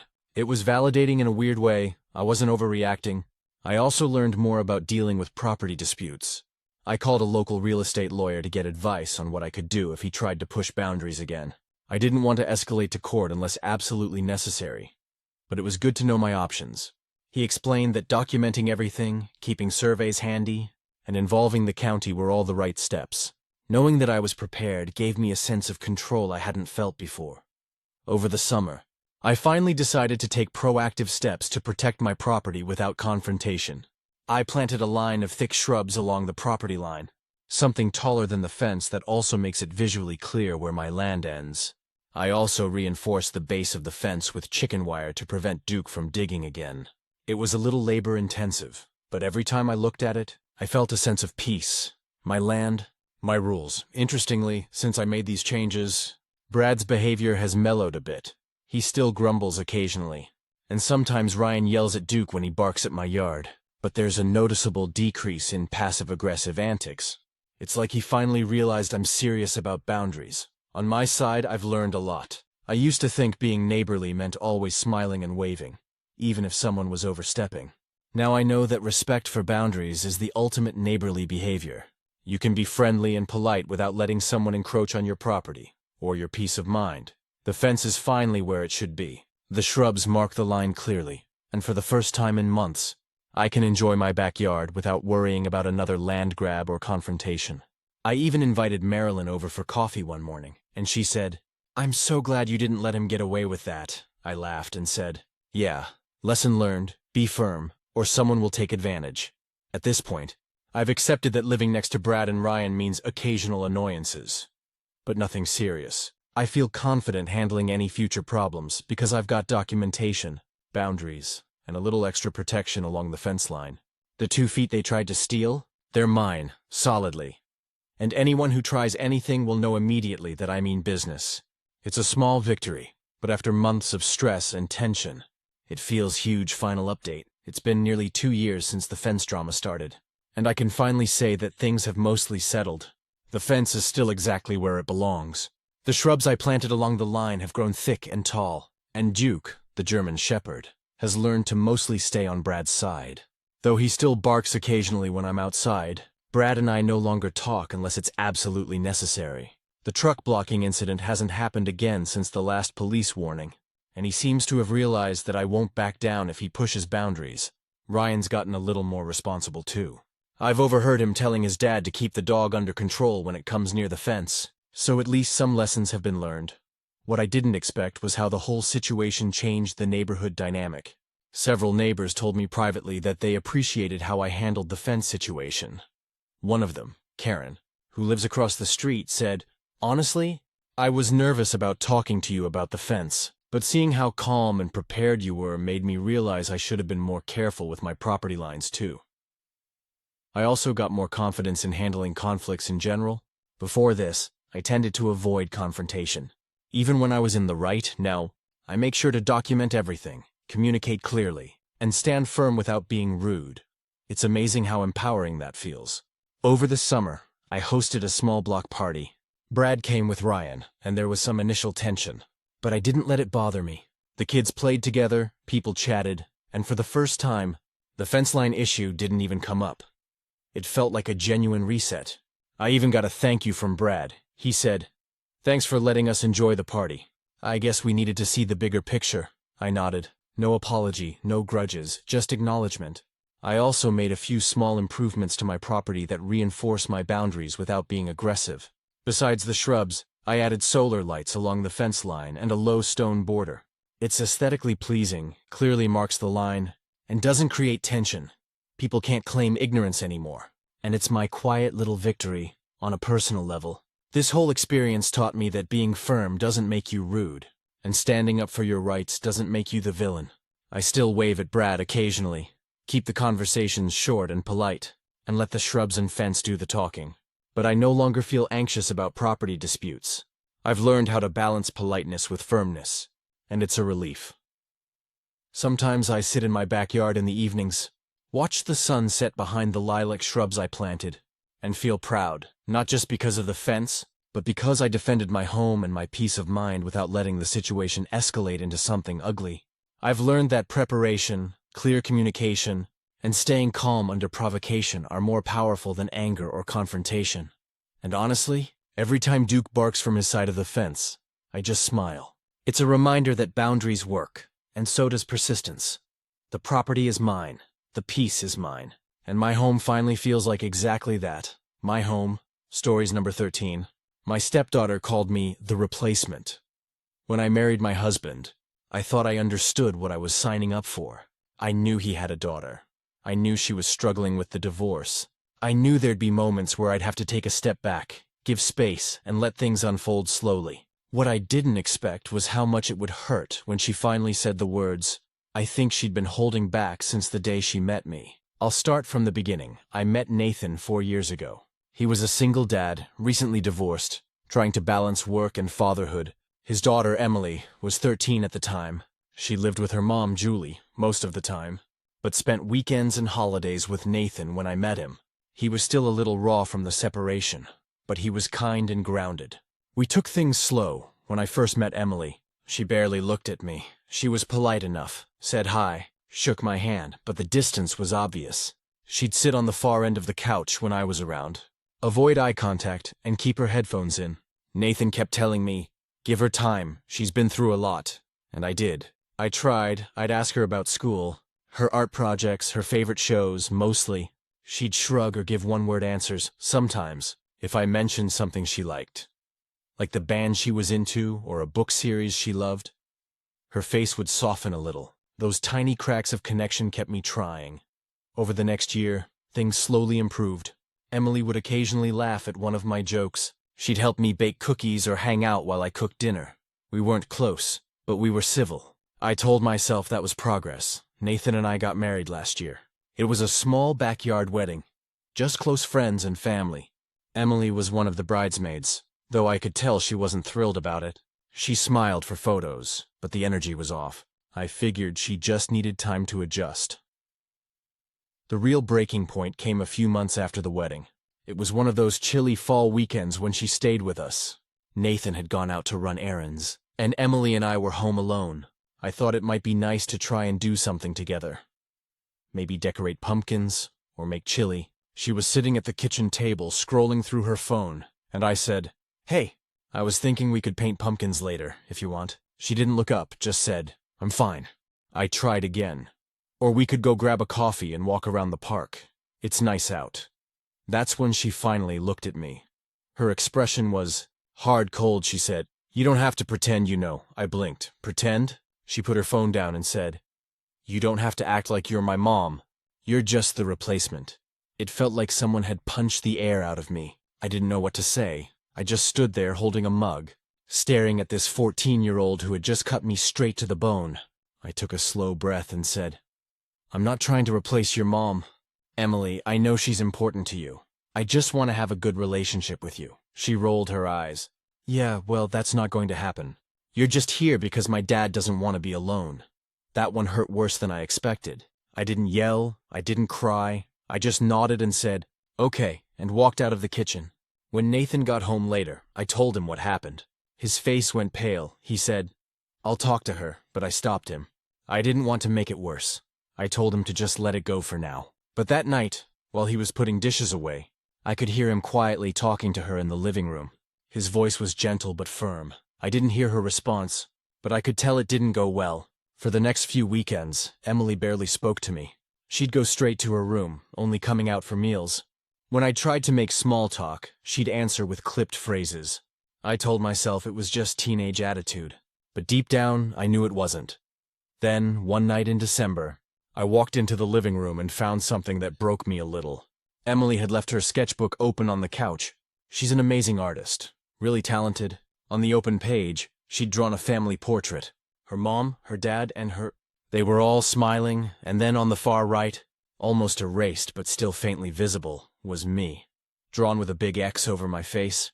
I don't think she meant for me to see it, but I did, and I just sat there staring at it, feeling small.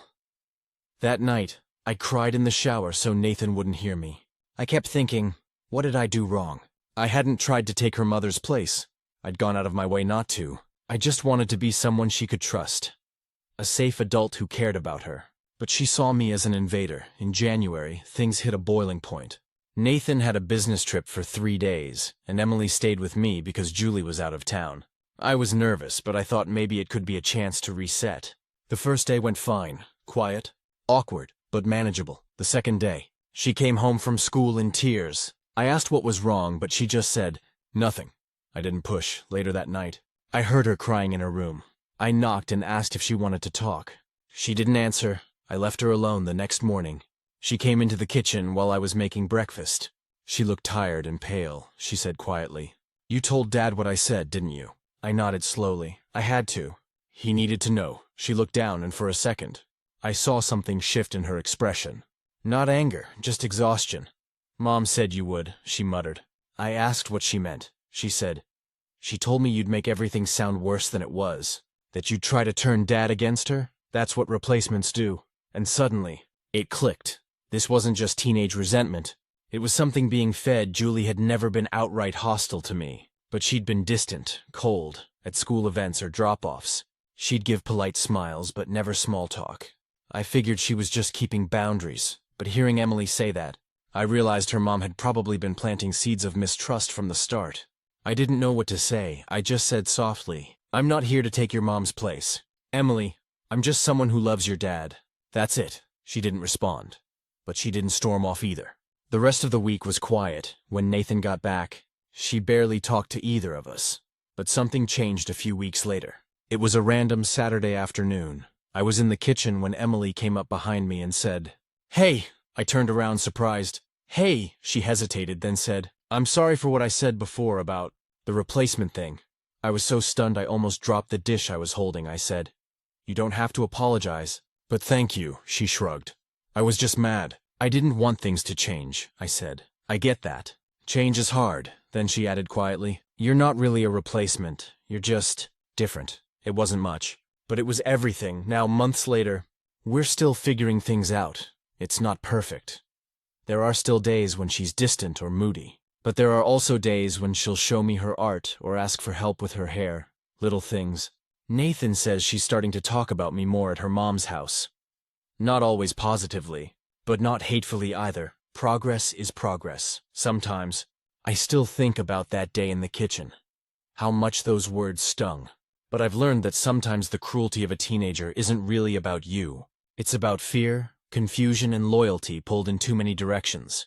I'm not her replacement. I never will be. But maybe, just maybe, I can be something else entirely. Update. The moment everything changed between me and my stepdaughter. It's been about a year since Emily called me the replacement. I've thought about that day more times than I can count. Not because I'm still hurt, though I was for a long time, but because it became the moment that everything slowly started to shift between us. If someone had told me back then that we'd end up where we are now, I probably would have laughed, or cried, or both, because back then it felt hopeless. Every interaction was tense, every conversation clipped. Nathan would try to smooth things over, but sometimes his attempts made it worse. It's not that he didn't care. He just didn't fully understand how deep the wound was. On both sides, the turning point started small. As most do, one Saturday in spring, Nathan had to go to work unexpectedly, and Emily and I ended up alone again. Normally that would have meant parallel silence. Her upstairs, me downstairs. But that morning, she came into the kitchen holding her phone and said, "Can you help me with something?"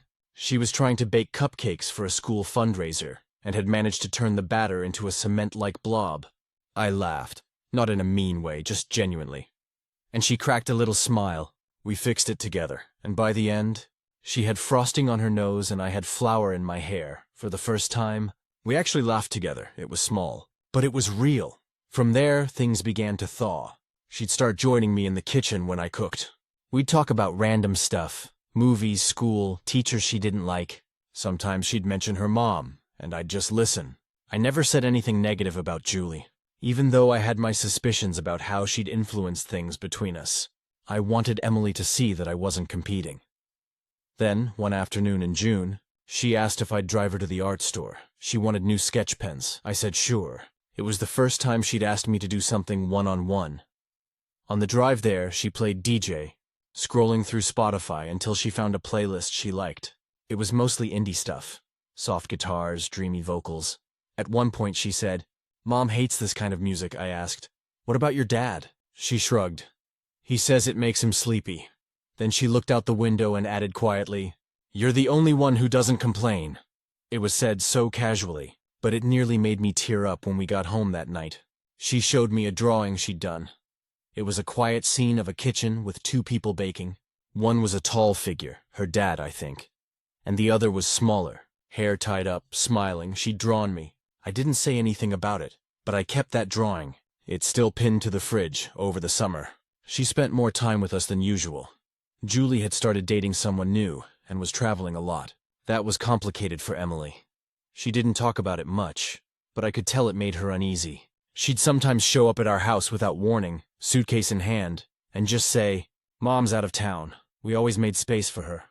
Nathan was grateful. But I think he underestimated how much emotional work it was to help a teenager navigate that kind of instability. I didn't mind, though. I was beginning to care for her in a way that surprised me. Protectively. Quietly.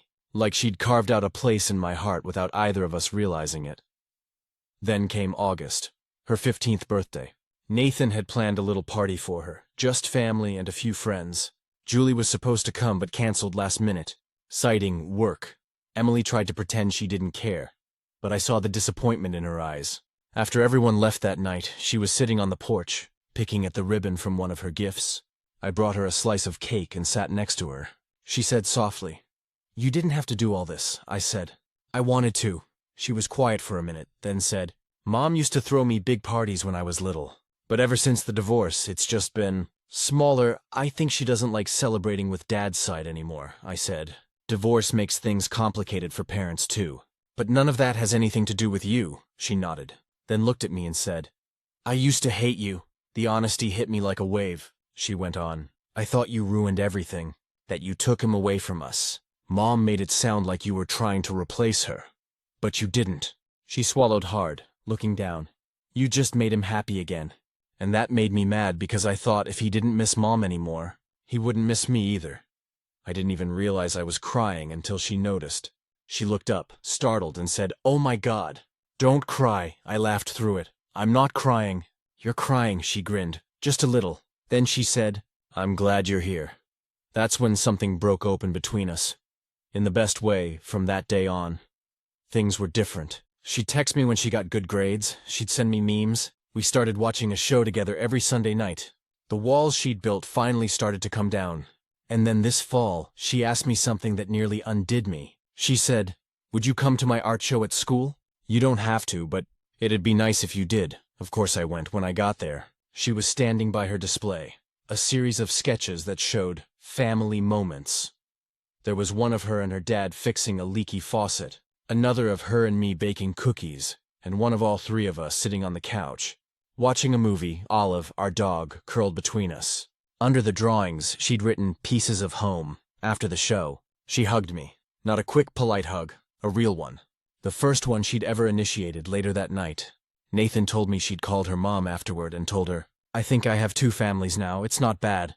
It's just different." That sentence meant everything. We're not perfect. We still argue. She still rolls her eyes sometimes and slams doors when she's mad. But now when she calls me, she says, "Hey, can you pick me up?" Not, "Can your husband come get me?"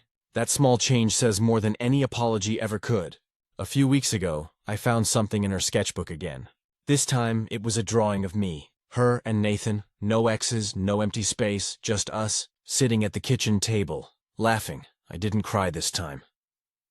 But my heart did that quiet ache thing. The kind that's equal parts joy and disbelief. Because I'm still not her mom. I'll never be her replacement, but I've become something else. Someone who belongs, and for me, that's enough. Final update. Years later, seeing my stepdaughter grow up, it's been about 5 years since Emily called me the replacement. She's 19 now, officially an adult, and for the first time, I feel like I can truly look back and see how far we've come. Honestly, it's almost surreal thinking about how raw and tense things were back then. Over the years, the relationship evolved slowly. High school was tricky. Hormones, drama, and her mom's continued subtle influence didn't make things easier. Julie would occasionally make passive-aggressive comments during drop-offs, or send Emily messages implying I was trying to take her place. For a while, Emily would vent to me in frustration, and we'd sit together talking about loyalty, fairness, and how complicated family dynamics can be. But there were moments that changed everything, small but powerful. Like when she asked me to drive her to college orientation. She didn't need me to. She could have gone with friends. But she asked. Or the time she showed me her first college essay draft about family dynamics and asked for feedback. She trusted me with her thoughts and her vulnerabilities. And I realized that trust had grown slowly over the years, into something stronger than I could have imagined back when she was 13, and calling me the replacement. The real turning point came last summer, right after she graduated high school. Emily had applied to a summer program for young artists, and she'd gotten in. She called me one night, excited but nervous, and said, "Can you come with me to the orientation? Just for a bit? I want you to meet my mentor." That was the moment I realized how much she'd shifted. She didn't need me, not like a parent, but she wanted me there. It was an acknowledgement that I had earned a place in her life. During that week, she introduced me to her friends as someone important to me.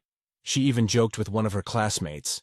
Yeah, she's like my honorary mom, not a replacement, just extra. I laughed so hard I cried a little, and Emily rolled her eyes at me, like only she can do. We've had difficult moments since. She still has loyalty to her mom, and we sometimes clash over little things, chores, advice, or opinions.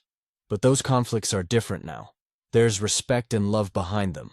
I know she trusts that I have her best interest at heart, and that makes all the difference. A couple of months ago, we were cleaning out her old bedroom at our house before she left for college. I found her first sketchbook, the one where she'd drawn me with the X over my face. I held it for a long time, remembering how raw everything felt back then. Emily walked in and saw me, laughing nervously. "You're still holding on to that thing?" she asked. I nodded. "It reminds me of how far we've come." She rolled her eyes but smiled. "I was a brat, okay? And maybe a little dramatic." I hugged her, and she squeezed back. "I know," she said, "but I'm glad you stayed, even when I said terrible things," I told her. "I'm glad I stayed too. It's strange. I don't think people outside of blended families understand what it feels like to be trusted by a stepchild. There are no guarantees, there are no contracts. You just show up, you care, and you hope they see that over time. Emily and I built that trust slowly, painfully sometimes, but it's real. Now, as she heads into college, she talks about me not as my dad's new wife or the replacement, but as someone who's been a steady presence in her life. A constant, a supporter, a confidant. That's the title I never expected, but the one I've come to cherish. Looking back, I realized something important. I didn't replace her mom, and I never tried to.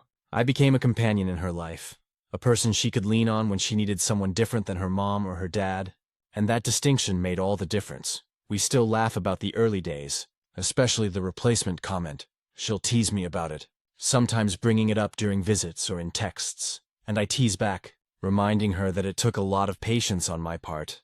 But when I see her now, confident, funny, creative, and kind, I realize the most important thing. She's happy, she's thriving, and she knows she's loved. Not replaced, loved. And for me, that's the best ending I could have ever hoped for.